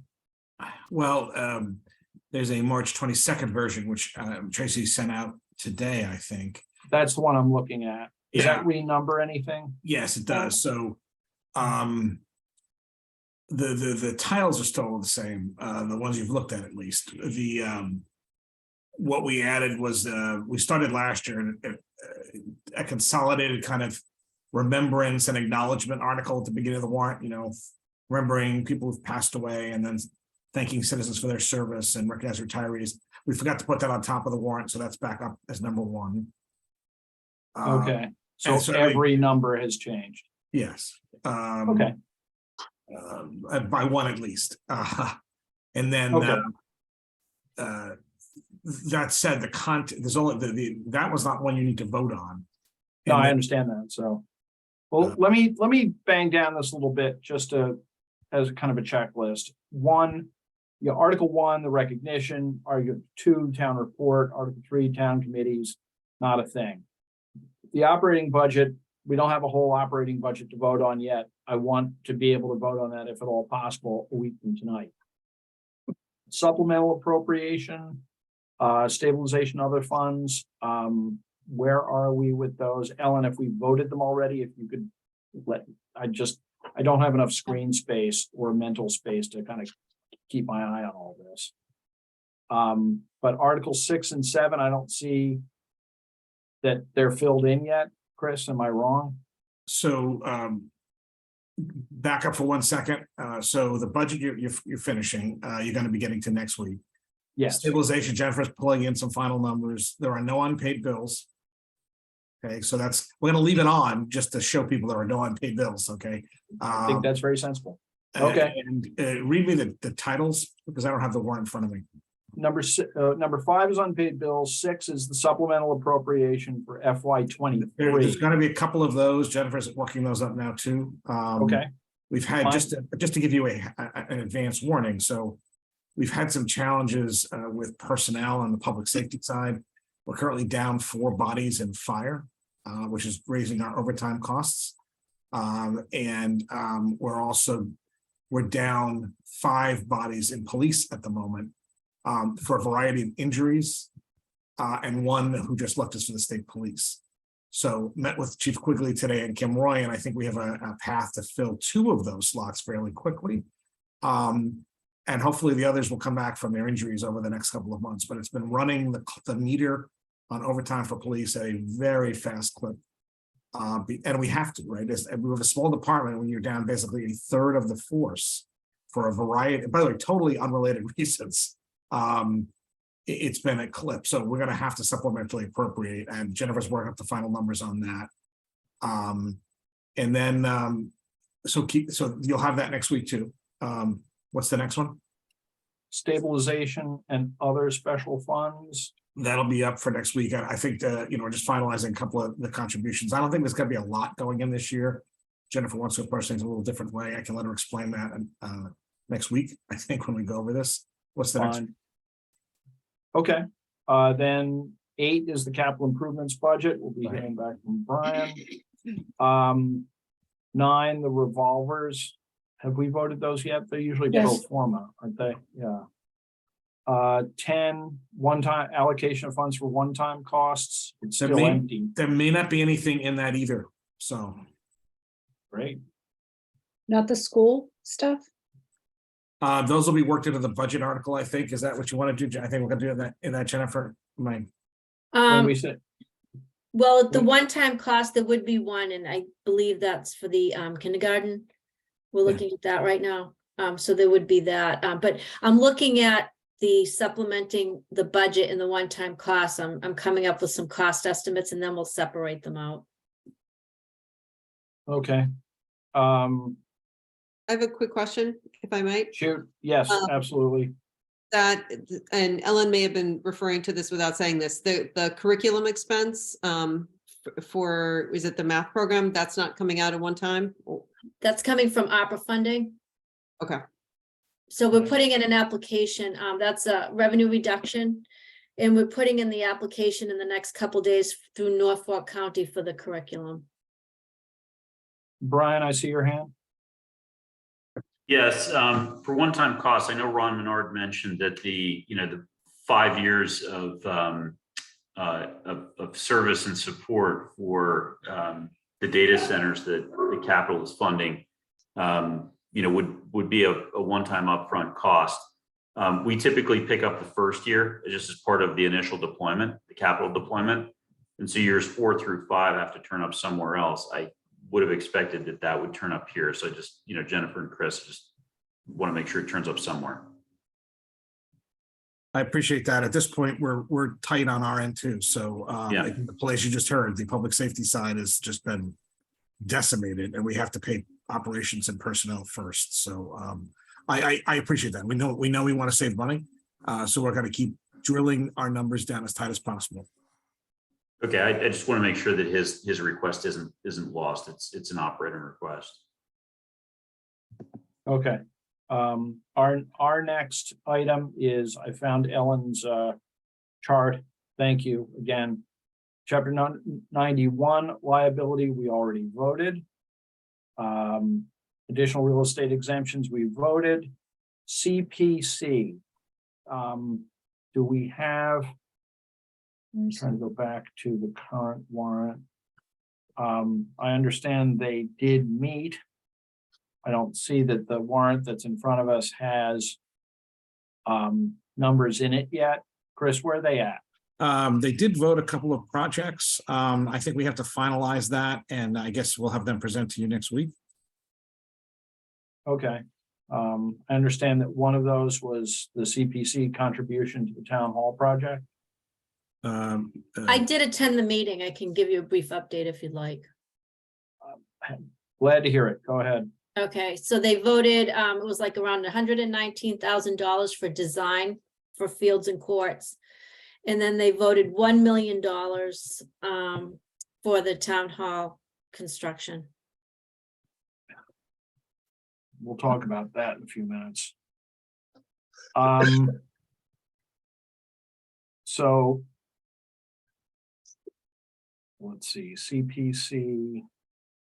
Hey, Rob, can I ask a quick question? Absolutely. Jennifer. Thank you. Please, if your hand is up and I'm not getting you, it's because I've got 7 things open on a laptop screen. So forgive me. Please go ahead. Oh, no worries. So Jennifer, that 1 million for town hall, is that going to be funded under the borrowing mechanism for CPC against future collections? Yes. Okay. So continuing on our list of things to do, the next was the amendment of the vocational school agreement. We voted in the affirmative. The Valor Act, we voted in the affirmative. And that brings us to what used to be Article 15. Now is 16, well, 16 and 17 are labeled as a placeholder. So here we are. It's the 22nd of March. We've got 2 major, as some folks like to say, in the case of town hall, generational projects that are classified as placeholders. We have all this work that's been put in by Mark, and feel free to promote him, because if I say something that needs to be corrected, or if any of us have any questions, I'd like to hear from him. And just by way of, kind of teeing up our committee's conversation, I'm confused. The select board charged a building committee. The building committee was voted funds. The building committee's done everything it's supposed to do. And here we are. And there doesn't appear to be a financing plan. And to the extent there was a financing plan, I know a big chunk of it was contingent. I believe a certain amount of it was contingent on CPC funds. And CPC seems to have come in at about 25% of what at least was discussed at one point. Again, subject to correction, I could be wrong. And, you know, at the same time, this known, long-planned capital project has been chugging toward town meeting without what appears to be a financing plan.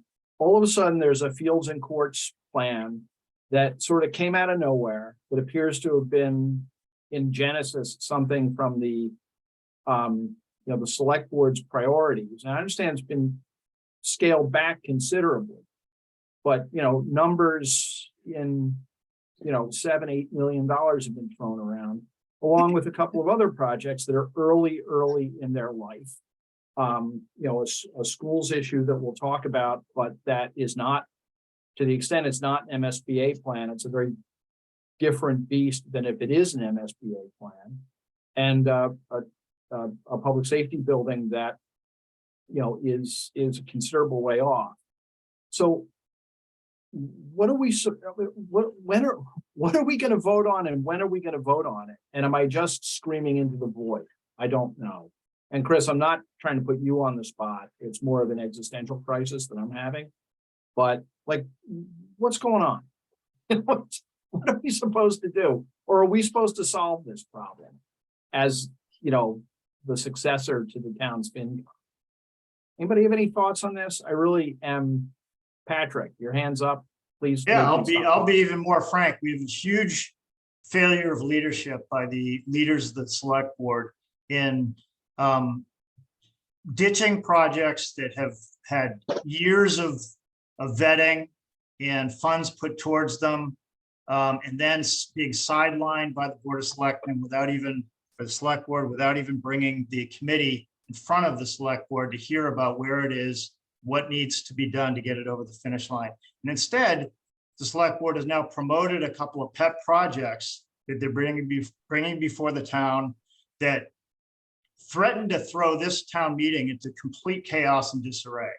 Last night, they heard a brand new proposal for a stabilization fund that isn't on this warrant, and directed the town manager to draft a warrant article that presumably would have to come before us, capital budget, and them before getting on the warrant, and then be decided before town meeting in like 6 weeks.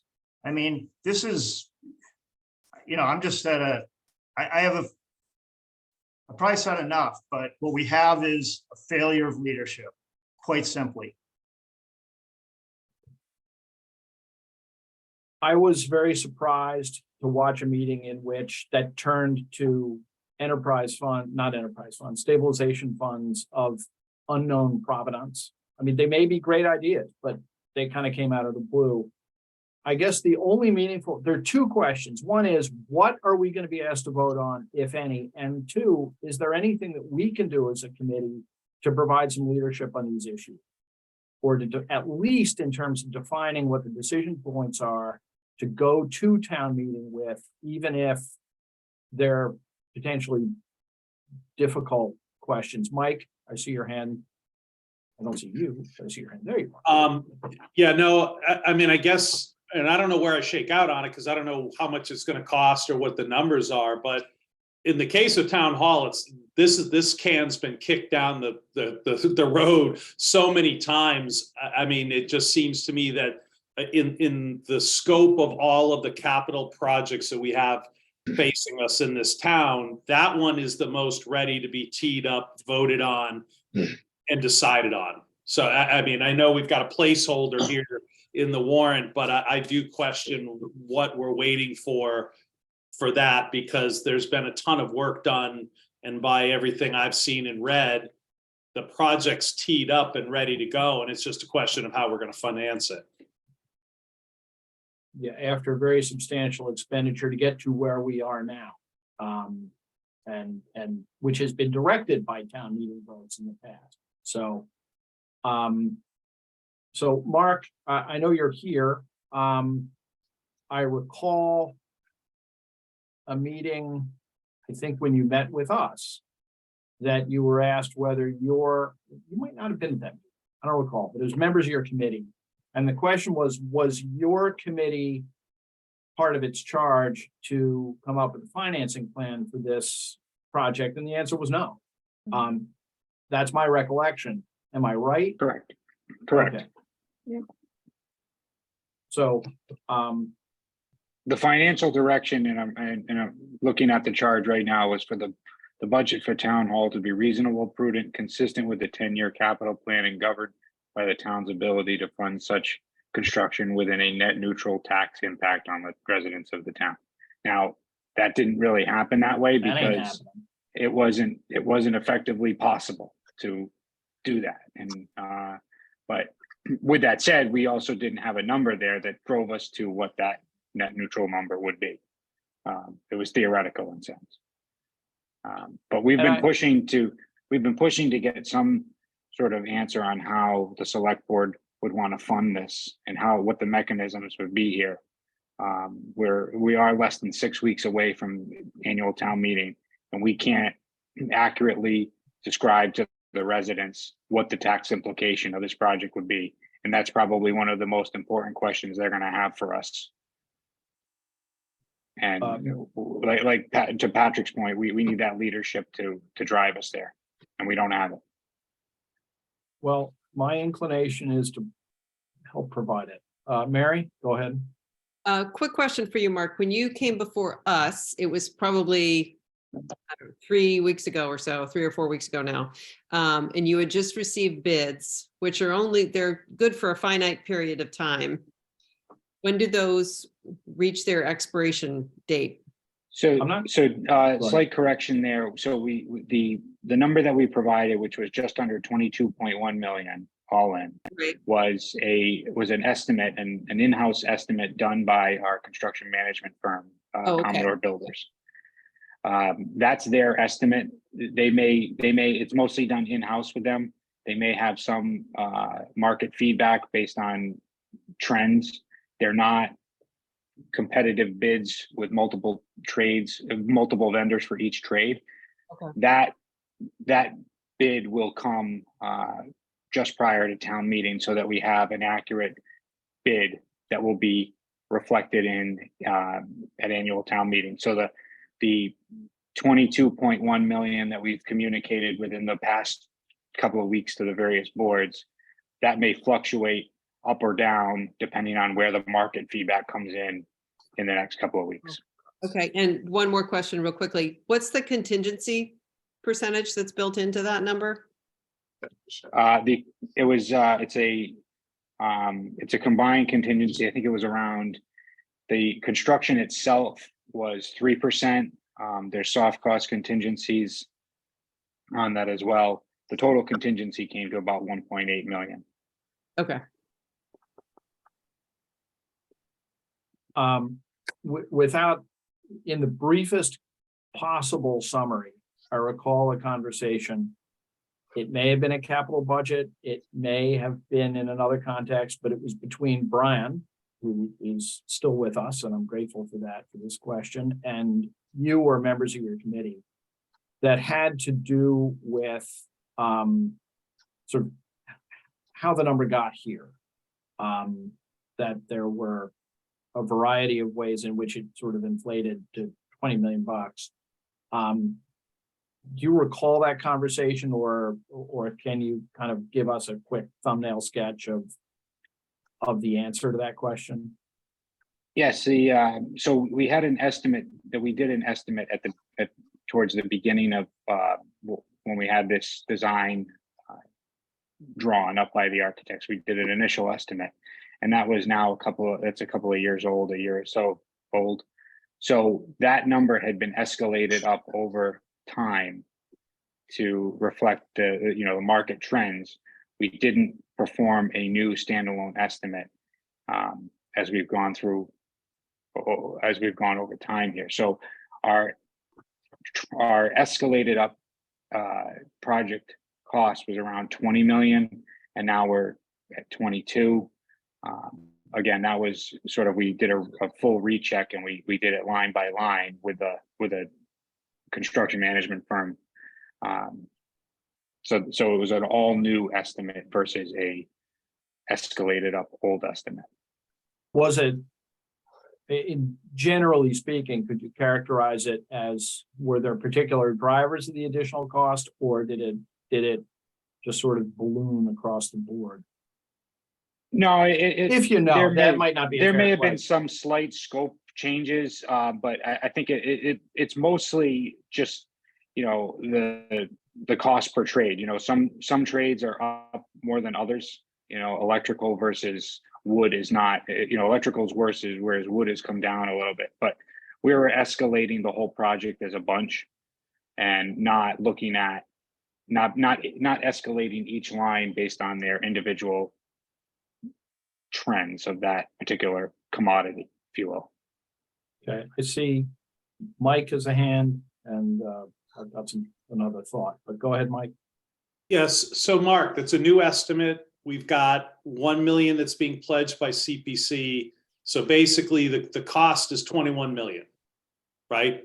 I mean, that's Yes. more or less, right now, that's the cost. I know last year, Chris Senior, maybe you can correct me if I'm wrong, but there was some discussion about potentially using free cash for part of this project.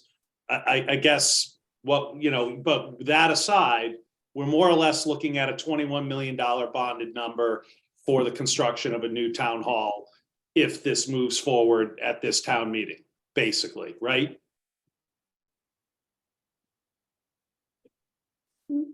I think you're right, Mike. I'm not sure that's a fair question for Mark, since it's outside of his charge. Oh, but- no, but the cost side, he's the closest. the to cost what side, the cost is. Oh, And, yeah. you know, given the way the finances work, we've got 1 million from CPC. We have And $21 then the million other to 21 find. million would be bonded. Yep. And cost the average taxpayer about $400 a year, you know, on a median household, probably. Yeah, I know that Jennifer's been working on that number, and I'd like her to maybe address it in a minute, but I think that, Mike, you kind of got to the question I was going to ask is, you know, in a thought experiment where, you know, we've staged a coup and the advisory committee with its guest, conspirator Brian Host, now run, and Mark, now run Cohasset. We're it. We displaced town meeting. Well, no, we haven't. We still have to answer town meeting. What options, you know, if we were leadership, what options do we have? I think Mike articulated the base option, which is $1 million from CPC, bond the rest. This is how much it's going to cost. Take it or leave it. It's been try number 5. We all know the argument. Maybe squeeze $1 million out of free cash. Okay. Possibly. Are there any, I remember there were some theoretical discussions about trying to keep a certain amount of this cost inside the budget going forward. I know that creates all kinds of other problems. I mean, $1 million from free cash this year, or $1 million from free cash every year for the next 20. That's, you know, and can you commit that way? You're an optimist. You're a big optimist. No, I mean, I'm engaged. I'm already engaged in an insane hypothetical. So work with me here. But no, in terms of things that serious people could countenance, is there any? And I don't want to put the professionals on the spot here because they answer to boards other than us. Are there any alternatives? Short of standing up in front of town meeting and saying, here we are, we need $21 million of your money to build this, and here are the reasons why you should do this. And if the answer is no, the answer is no, with all the consequences that brings with it. Or is there something? I did some work for the town of Nahant, Massachusetts, and their library is called the Lodge Library, because the Lodge family summered there. And if you go to northeastern Massachusetts, the Ames family of shovel and plow fame built all these Richardsonian Romanesque buildings for the town. Boy, generous rich people is a great resource for town buildings. But So this is for all three of them who may watch this on YouTube. This is my appeal for the naming rights, if you want, for the theater at Town Hall are on sale for 20 million bucks. I don't know. Is there anything else? We can't run a bake sale. Is there anything? Let me ask you a question to Jennifer, and feel free not to answer this if you do not feel comfortable answering it. But in your experience in other towns and looking at other municipalities, purely hypothetically, are there funding alternatives that we're not talking about? I just want to make sure we've squeezed the towel dry before we move on. No, it's a good question. I've been involved with multiple projects over the years.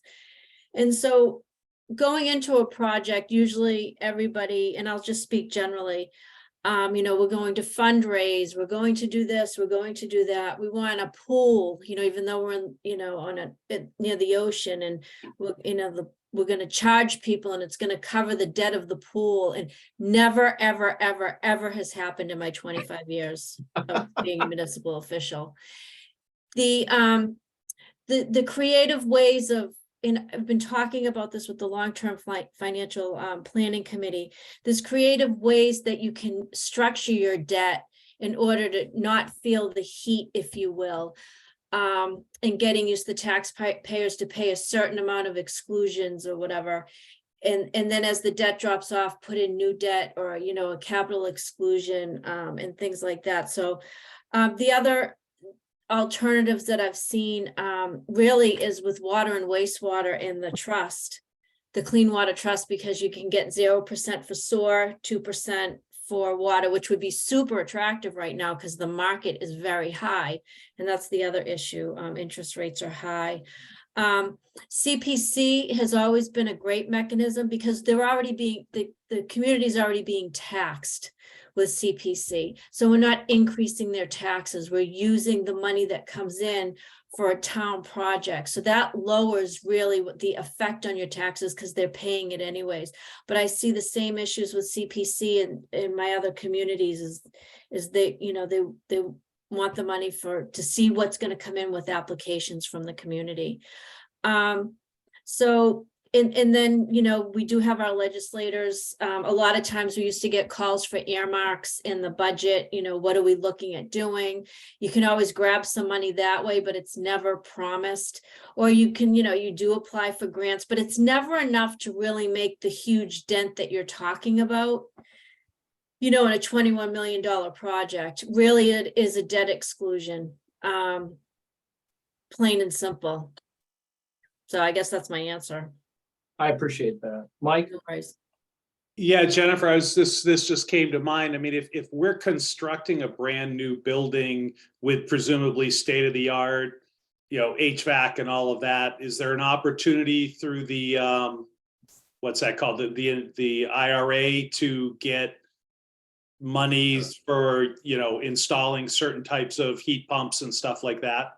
Yeah, there have been a lot of programs out there that you can do that. And there are different ways that we can, mitigate the costs in that way. But a lot of times, say you have an energy efficient building and then you're applying for rebates and things like that from utilities or whatever you might put in. I mean, that's really general fund money. It can't offset the debt. So a lot of times, even with MSBA, we've talked about MSBA, right? When you go in for an MSBA project, you have to go in for the gross amount, the total amount of the construction, and then you get the grant, and then we make these calculations so you can't spend more, use the grant to spend for other things.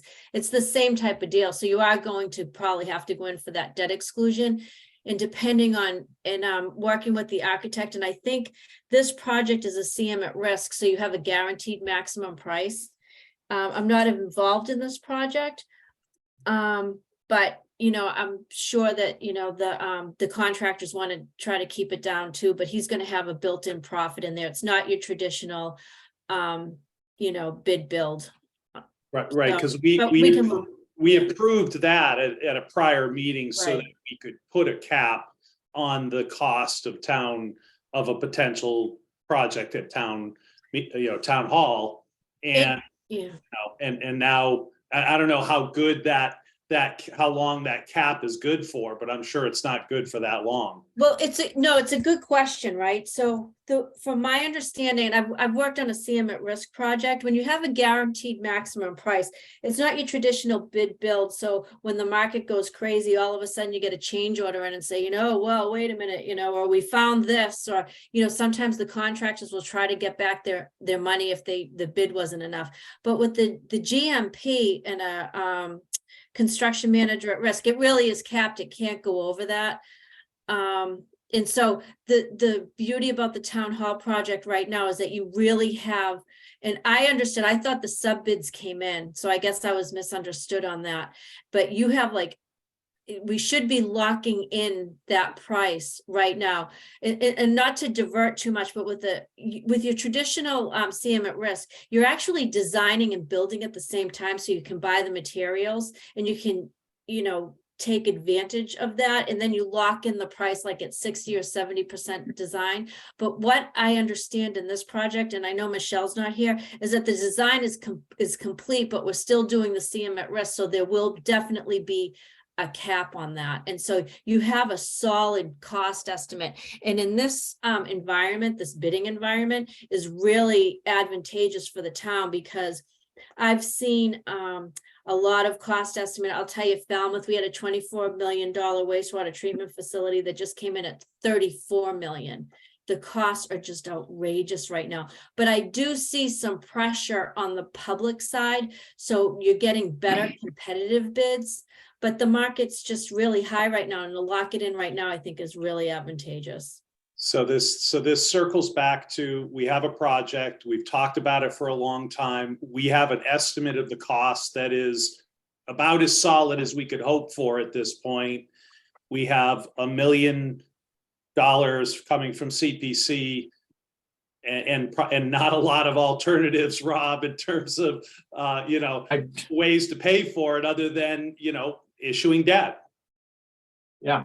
I mean, I think our obligation, to the extent we had one, was to think as hard as we all could about alternatives. And, I took up some of your time with that, but I think that's, what we need to do. I have some experience with working with school districts through CM, GMP contracts, construction manager at risk contracts. And they actually typically, not only is there a guaranteed maximum price and exposure, but there's typically a dividend at the end. I mean, the GC and the construction manager and the owner might tussle over it a little bit, but it's a better mousetrap than the old one. I mean, I think Jennifer refers to them as opposed to the traditional. I think they're quickly going to become the traditional way to build public construction. But who knows, maybe there's $1 million back at the back end, but that doesn't close the gap materially. So what this leaves us with is, we don't write the warrant. So at some point we're going to get something to vote on, and we'll vote on it. But I don't know whether, perhaps I'll convey some of these thoughts to the select board in my vaunted capacity as your chair, and ask them to get us something we can work with. Does that work? I'm not going to take a vote on that, but does anybody have any comments on that? Does that work for you? Ellen? Yeah, that's fine. That works for me. I think it's really frustrating, as I'm sure everybody feels, is these initiatives happen and committees get formed and charged, and they come to the table with bona fide plans and costs, and where the town is inert on it and doesn't move, because the next one we're going to talk about is fields and study. And the comments are, well, what about what about something else, or what about something else? And we can, what about something else until none of us are here anymore. And we have to start moving as a town into some of these projects and manage through, how they're going to impact the taxpayer, and to kick this to the curb or not put it out there after the work. And quite frankly, town hall, I don't care how many people work there. It is a centerpiece for our town, on our town common. And it should be not only a pleasant place to work, but an efficient place to work. And all of our meetings should be there. There should be space for every board and committee to meet there, and not meet in the stage, or not meet in a library, or not meet somewhere else. And I just think it's irresponsible to not put this forward. And if it has to be a bond, it has to be a bond. I think the town has worked too hard for the last 10 years to get into the financial shape that we're in, which is very, very good, you know, as evidenced by the awards that we've received in our bond rating, to not move forward. Anyone else? Thank you for that. I also think that, you know, God help us the next time we need a blue ribbon committee of talented people to work on a big project. You know, Right. At some point, the talent is going to stop raising its hand, and you know, we're going to get what we get. It's a damn shame. But all right, we'll see if we have something to bring back on that. Our next warrant article is Fields and Courts placeholder. I don't know what to make of that either. I have been paying attention to the presentations. I understand there's a presentation of the select board either Thursday or last night. I think they're going to go to town meeting. There is no they. I mean, it's something will go to the town meeting looking for, what's the current ask, Chris, or anyone else who happened to watch the meeting? I saw it, but I didn't remember. It's, 3.154 million for phase one of a project. So the select board is planning to ask this town meeting in 6 weeks for three point something million dollars for Fields and Courts. That's the number I heard last night. I'll bite. What's the payment plan for that? Don't know. Yeah, I didn't mean to put you on the spot. Yeah, Mike. I did You not raise your hear, hand. I did not hear a funding mechanism for that. Although, yeah, I don't know. I think they alluded to a debt exclusion. So, yeah, okay. So I excluded debt with a vote, ballot vote, the whole schmear. What if they? Just real quick, Rob, Corey Evans is in the audience, and he just responded, yes, debt exclusion is what they spoke about. Okay. Again, and this is purely personal, I question the wisdom of having a major capital project coming over the course of a number of years. And for this thing, you know, it's like watching one of those horse races where the horse in 20 lengths behind at the turn suddenly shows up at the wire. It's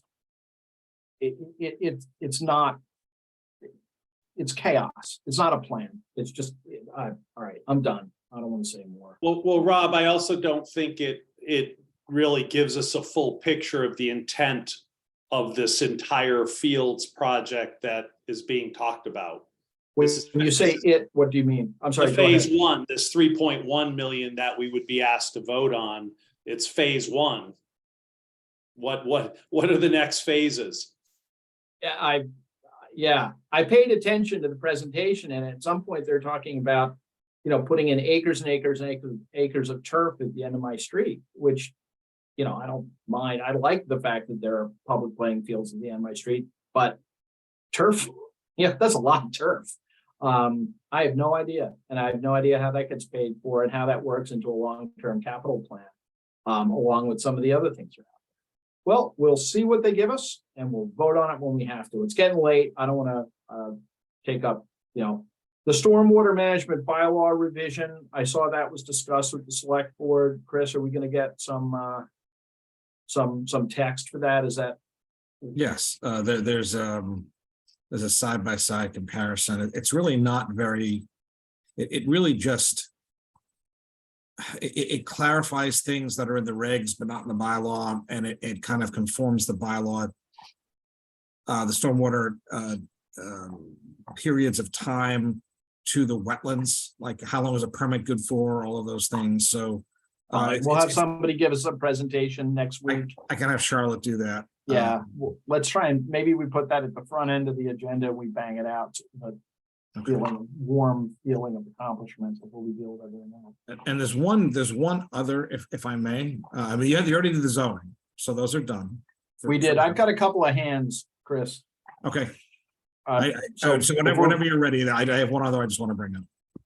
Can you just tell me what the topic is so I remember? It's leaving, it's a partner for leaving civil service, the police leaving civil service that the town adopted in December, but it's a different verbiage, and I'll explain. Okay, let's jump back to that. I had Mary, Fran, and Mike on things that we had just been talking about. Mary?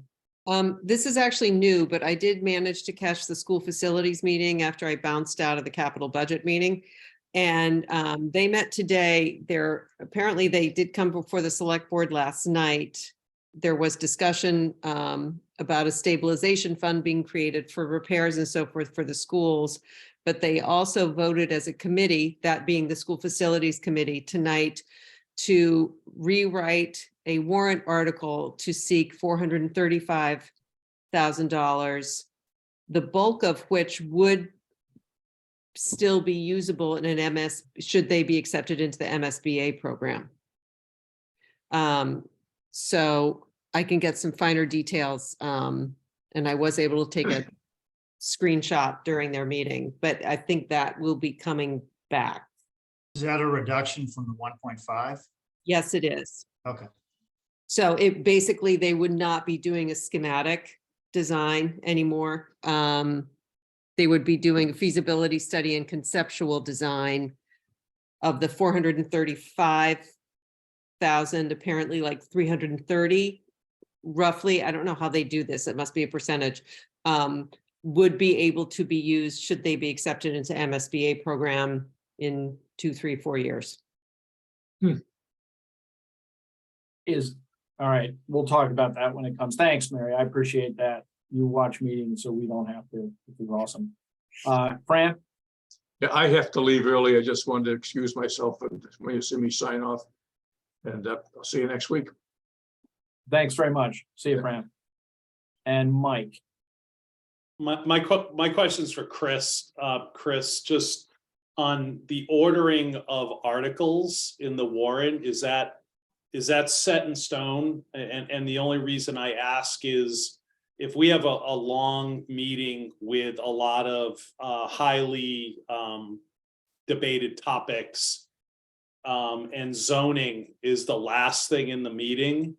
I don't know, I have to wonder aloud if we'll have a quorum to vote on zoning articles if they're coming at the end of a really long meeting. So the short answer is, other than the top end, we usually try to get the budget related articles done first. Yep. The warrant is entirely fungible. The select board could change the order completely if it would like. The tradition is that we do the housekeeping and the budget first. And then the others, depending on how it makes sense. I think that's still up for discussion, Mike. So I think we'll have a clearer picture in the next week or so. Okay, thanks. This might be before your time, Chris, but didn't they once do a town meeting by lot? Other committees do remember? that. They haven't done it here since I've been here. We've kind of Yeah. locked the order. I mean, in fact, a lot of the warrant articles have the same numbers from year to year. Yeah, no, I know, the budget's always 3 or 4, but I think one year there was this very problem. And they decided to do them at a random interval, but that might have been 20 years ago. Okay, then Chris, you had what appears to be a new addition at the bottom of the warrant. Yeah, so I don't think it's gonna, I think it's gonna move up, but again, what happened, as the quick synopsis is that last year we negotiated a mutual agreement to get out of civil service with the police unions. And at town meeting, there was a warrant article to authorize the select board to submit a home rule petition to enact such a withdrawal. What's happening on Beacon Hill is that the committee structure is not hearing these. They're locking them up. There's a backlog of somewhere north of 10, maybe up to 15 removed from civil service petitions that have been sitting there for more than one legislative cycle. And we're in a critical position. You already heard the preview of the financial challenge. Hiring in civil service is almost impossible right now. It's broken completely. And we have already developed a plan to hire out of civil service that everyone's happy with, and including the unions. Quonset got in 1928. There were no home rule petitions in 1928. So the general rule of thumb is you get out the same way you got in. Well, 1928, the town voted 254 to 213 to get in. So I've asked town council and I've talked to select board about drafting an article that basically says, thanks, we're out. And then just moving and getting out. And because I'm afraid that what's happened at Beacon Hill will just lock us up for an extended period of time, and we cannot operationally afford that at this point. We need the flexibility to hire police officers. And other communities have done that. Foxborough and several others have gotten out. I've asked town council to look at this backlog. And we're not going to eliminate the article in December. It's still there as a belt and suspenders. But town council did suggest that the language might be tighter. So that will be in front. And again, it's no different than the article, I think, was adopted unanimously in the fall, in December. And hopefully it will be adopted unanimously again. It's just a different approach to the same issue. Does that make sense? It does. The thing that didn't make sense was the vote in 1928 was 250 to 200 something else. Was that a town meeting vote? Or It was a town meeting vote, yeah. Well, it was on town meeting. I know. Imagine 400 people showing up in 1928, huh? Yeah. All right. Well, leaving that aside, I think this is eminently sensible. I think this is something we could do right now if you like. What do people think? Does anybody want to bring a motion or do you? But I didn't share that. There is actually a draft article. I don't know if it's in the warrant tonight. What did I share? I'm looking at it. If it's there, if you have it, then I would love it. Article 26 in the current warrant. Has everybody seen it? It says basically what Chris just quoted, to see if the town will vote to rescind its prior acceptance of general laws, chapter 31, section 48, civil service statute, approved under Article 8 of the March 1928 town meeting, and withdraw the Cohasset Police Department from the civil service system or take any other action related thereto. We could, okay, so we have a motion to recommend the town meeting adopt what is Article 28, Article 26 in the draft warrant of March 22nd. Moved second? I'll second. Moved and seconded. Any more discussion? Hearing none, vote by roll call. Gina Stino. Aye. Mike Barclay. Aye. Fran is not with us. Patrick Kennedy. Aye. Mark Maggi. Aye. Ellen Mar. Aye. Mary McGoldrick. Aye. Meg Wheeler. Aye. And Rob Hillman is an aye. Okay, we passed one. That's good. That's sensible. I hope it works out. And feel free to not answer this if you don't know or aren't comfortable doing so, but have our legislators tried to move this for us at all? So I have to have a follow-up conversation with our delegation, but I was in a meeting of managers the other day. I've been in a couple of meetings in the last month or so with other managers who have gone smack into this. Needham is one example. Carver, Rentham. There's a whole bunch of communities that they've just sat on. The legislature just won't act on them. And I believe it's a Senate committee that's bottling these up. That I'm not entirely sure. That said, it's a growing frustration around the state, and I'm hoping the MMA will take action. That said, again, we don't have the time. A, we don't have the time, and B, as I said, we actually we think is a totally sound legal approach to this, even if it's a little unorthodox. It's legit. So, It's worth a try. yeah. I mean, I don't even know. If somebody who's gonna try and enforce it? Our union's on board. What, the Civil Service Commission's gonna sue us? Let's give it a try. Okay, I think that takes us to the end of our agenda, unless any of you have a view that I've neglected something. Did you, I mean, again, I know it's late. Jennifer is here. Did you want to go over any of the other, I mean, with the sewer, she has the sewer, I have the sewer budget. If you want to take a look at it. And look at it. I mean, there's nothing complicated about it. I don't have a sewer commissioner, but Jennifer did prepare it with the sewer commissioner, so we have it. If you want to see it, if you rather wait till next week, that's fine. Well, Jennifer's been with us all evening, so I'm inclined to, if everybody's up for a few more minutes of, and who can resist a good sewer budget, honestly. Jennifer, do you wanna? Sure, absolutely. This should only take a couple minutes. I was asked to put the SOAR budget together. Chris is going to share the screen. So what I did was, we can move over to the FY24. As you know, the SOAR Commission and the Water Commission, very different. Water Commission, they put their budget together. The SOAR Commission needed a little bit of assistance, so I actually did it. So I looked at the SOAR revenues and I kept them somewhat flat. We're a little bit behind on the revenues as we were as the same time this year as last year. So I didn't really want to do any huge increases. The commissioners did ask for, can you scroll down a little bit, Chris, with this? They did ask for a couple of increases. And it was in the, I can't really see it. It was like $15,000 in increases that they were asking for. I can't see all right, here we are. It was in the 80 to the 85 right there from FY23 to 24, and then the 10 to 30. I think that's consulting, legal services. So they've asked for an increase in legal services, and I'm trying to remember what the 80 was. So it was only a $25,000 increase. And as I said, I looked at I kind of did it in a vacuum. I just looked at the history. And as I looked at the revenues, again, they're a little bit slow right now. They'll probably pick up. I'm not sure, trying to get a handle on that. So it really does present a balanced budget, not a lot of increases in this budget. And I actually kept it flat, and I backed out of the transfer to the capital stabilization fund just to make sure that we had a good balanced budget for the SOAR department.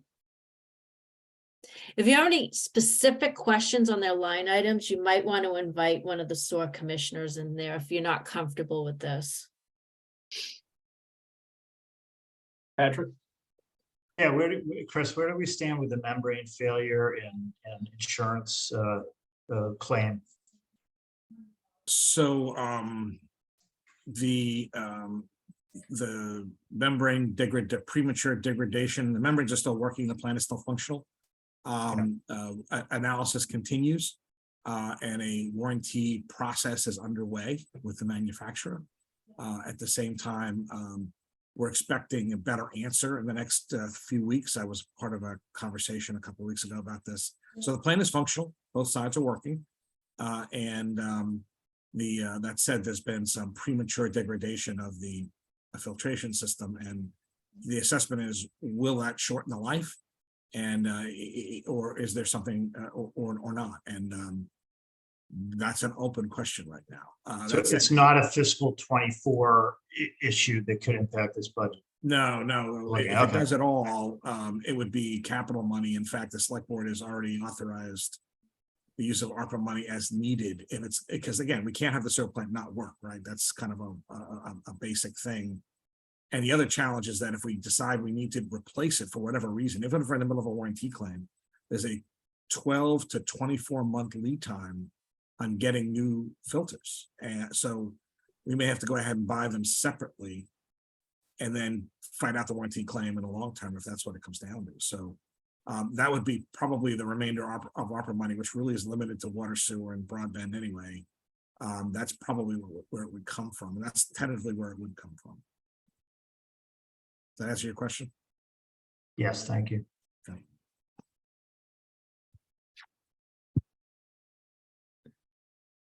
Mary? Yeah, I have an unrelated question, if you don't mind me asking, Chris, since we were talking just a little bit about staffing concerns and how DPW/facilities is finally at full staff, which is awesome. You know, Ron spoke about it within his department. We heard about it from the police. How are you doing in town hall? I know that I'm assuming you're still looking for a replacement for Lauren Lind. Are you staffed in your building? Well, so accompanying the sewer conversation was the general conversation about the shared budgets, right? So this is a fair and appropriate part of that conversation. So the answer is yes. The good news, we still have the director of planning position that's open, and the pool there is thin at the moment. That said, we were exceptionally successful in filling our finance department role, as we have an outstanding new finance director in Jennifer Mullen, and an excellent treasure collector in Linda Cole, and we have an assistant accountant who's been really a find. She's been phenomenal working with Jennifer, and we have a brand new payroll person. And we just promoted the former payroll person to the new assistant treasurer collector. So it's been kind of a game of musical chairs, but the good news is that we filled them. So town hall itself is in pretty good shape. Except with that big exception of the planner, the full-time, the director of planning position. The DPW has been the hardest. Getting people with CDL licenses is problematic. That said, a new contract allows us to apprentice people, and we can and we'll pay their CDLs so long as they stay with us for 3 years. If they leave before that, they sign an agreement that they pay us back a prorated amount of money. So we'll see if that helps. Police and fire, it's still problematic to recruit. The civil service lists are barren. We're actually we're in the process of reviewing for the first time in I don't know how long, hiring EMT basics who are getting their paramedics degree certifications.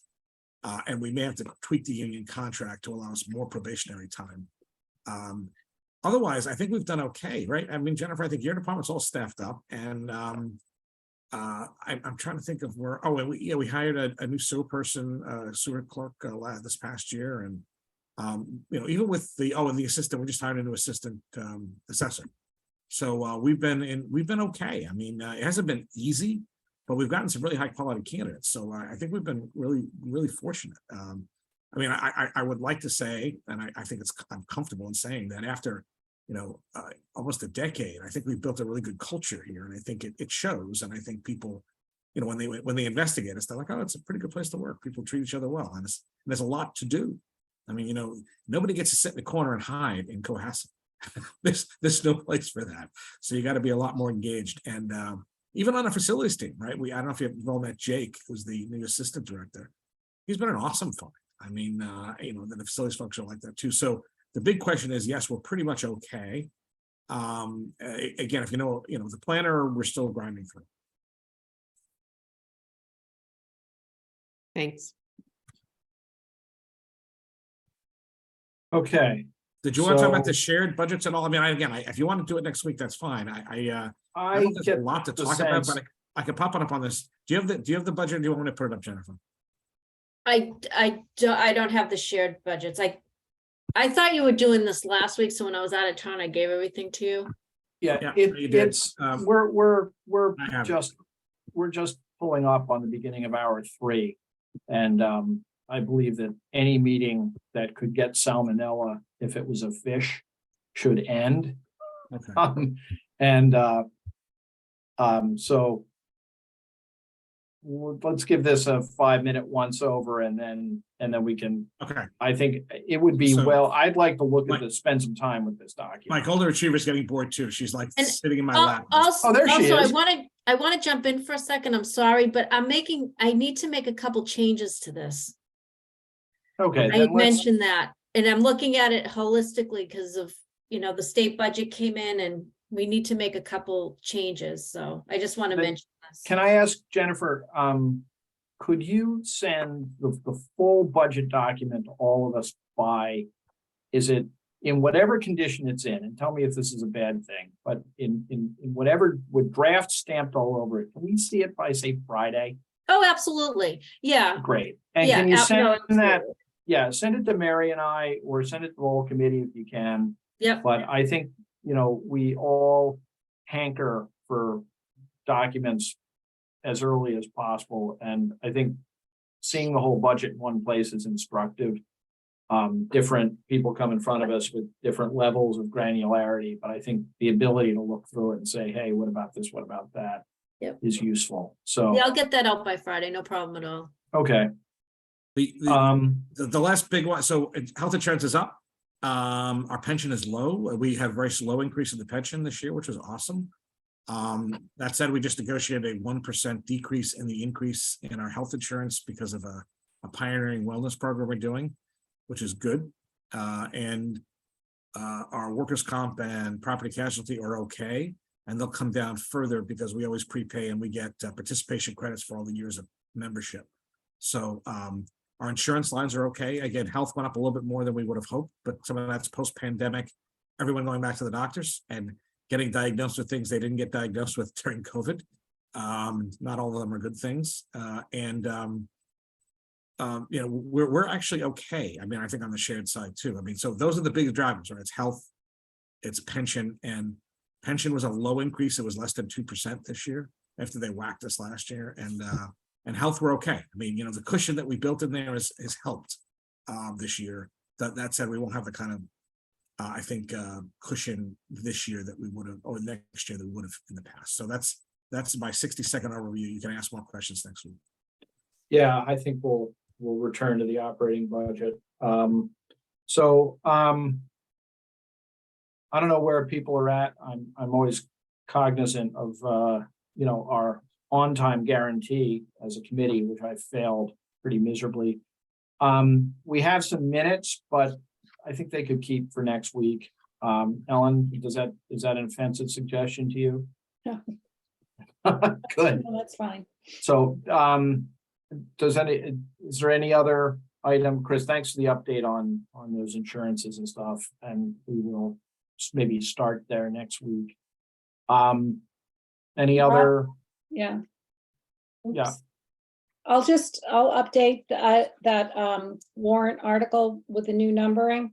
And Awesome, the thank you. article we voted tonight. I didn't send it out to everybody, but I'll send it out to everybody. Please do. Yeah, at this point, it's a great, I mean, that's what I did when I went through the articles. I was using your sheet. And it's perfect for keeping track of what we've done. It also gets interesting if, for example, we talk about capital and we have split votes, which sometimes we do. Having that in one place is really, really useful. And Tracy really appreciated it today, Ellen, when she asked me if I had any record of our votes, and I sent her that Excel. She made her a very happy woman. Oh, good. What we're here for. The only other update I'd share with you involves this form of meeting. The supplemental budget is being reviewed at Beacon Hill as we speak. I don't think it's been adopted yet, but there's a 2-year renewal of this form of alternative meeting structure in there. It would continue the current rules until March of 2025. Hopefully that will be adopted in its form, so you can have these kinds of meetings or hybrid meetings like the select board does. Unfortunately, there is a pernicious bill sponsored by some well-intentioned, but obviously the never attending a public meeting legislators who think there should be permanent hybrid meetings. Every single board would have to meet in hybrid with at least a third of the members in person every time. Now that would be just, somebody said, well, the Disability Commission has been really happy about this ability to do this kind of meeting. Are you going to disenfranchise them? And what about all the other people taking advantage of this? Plus, do you know how many boards and committees a local town has? I mean, these are representatives from cities, I think they are. And they don't seem to appreciate there could be dozens of committees, right?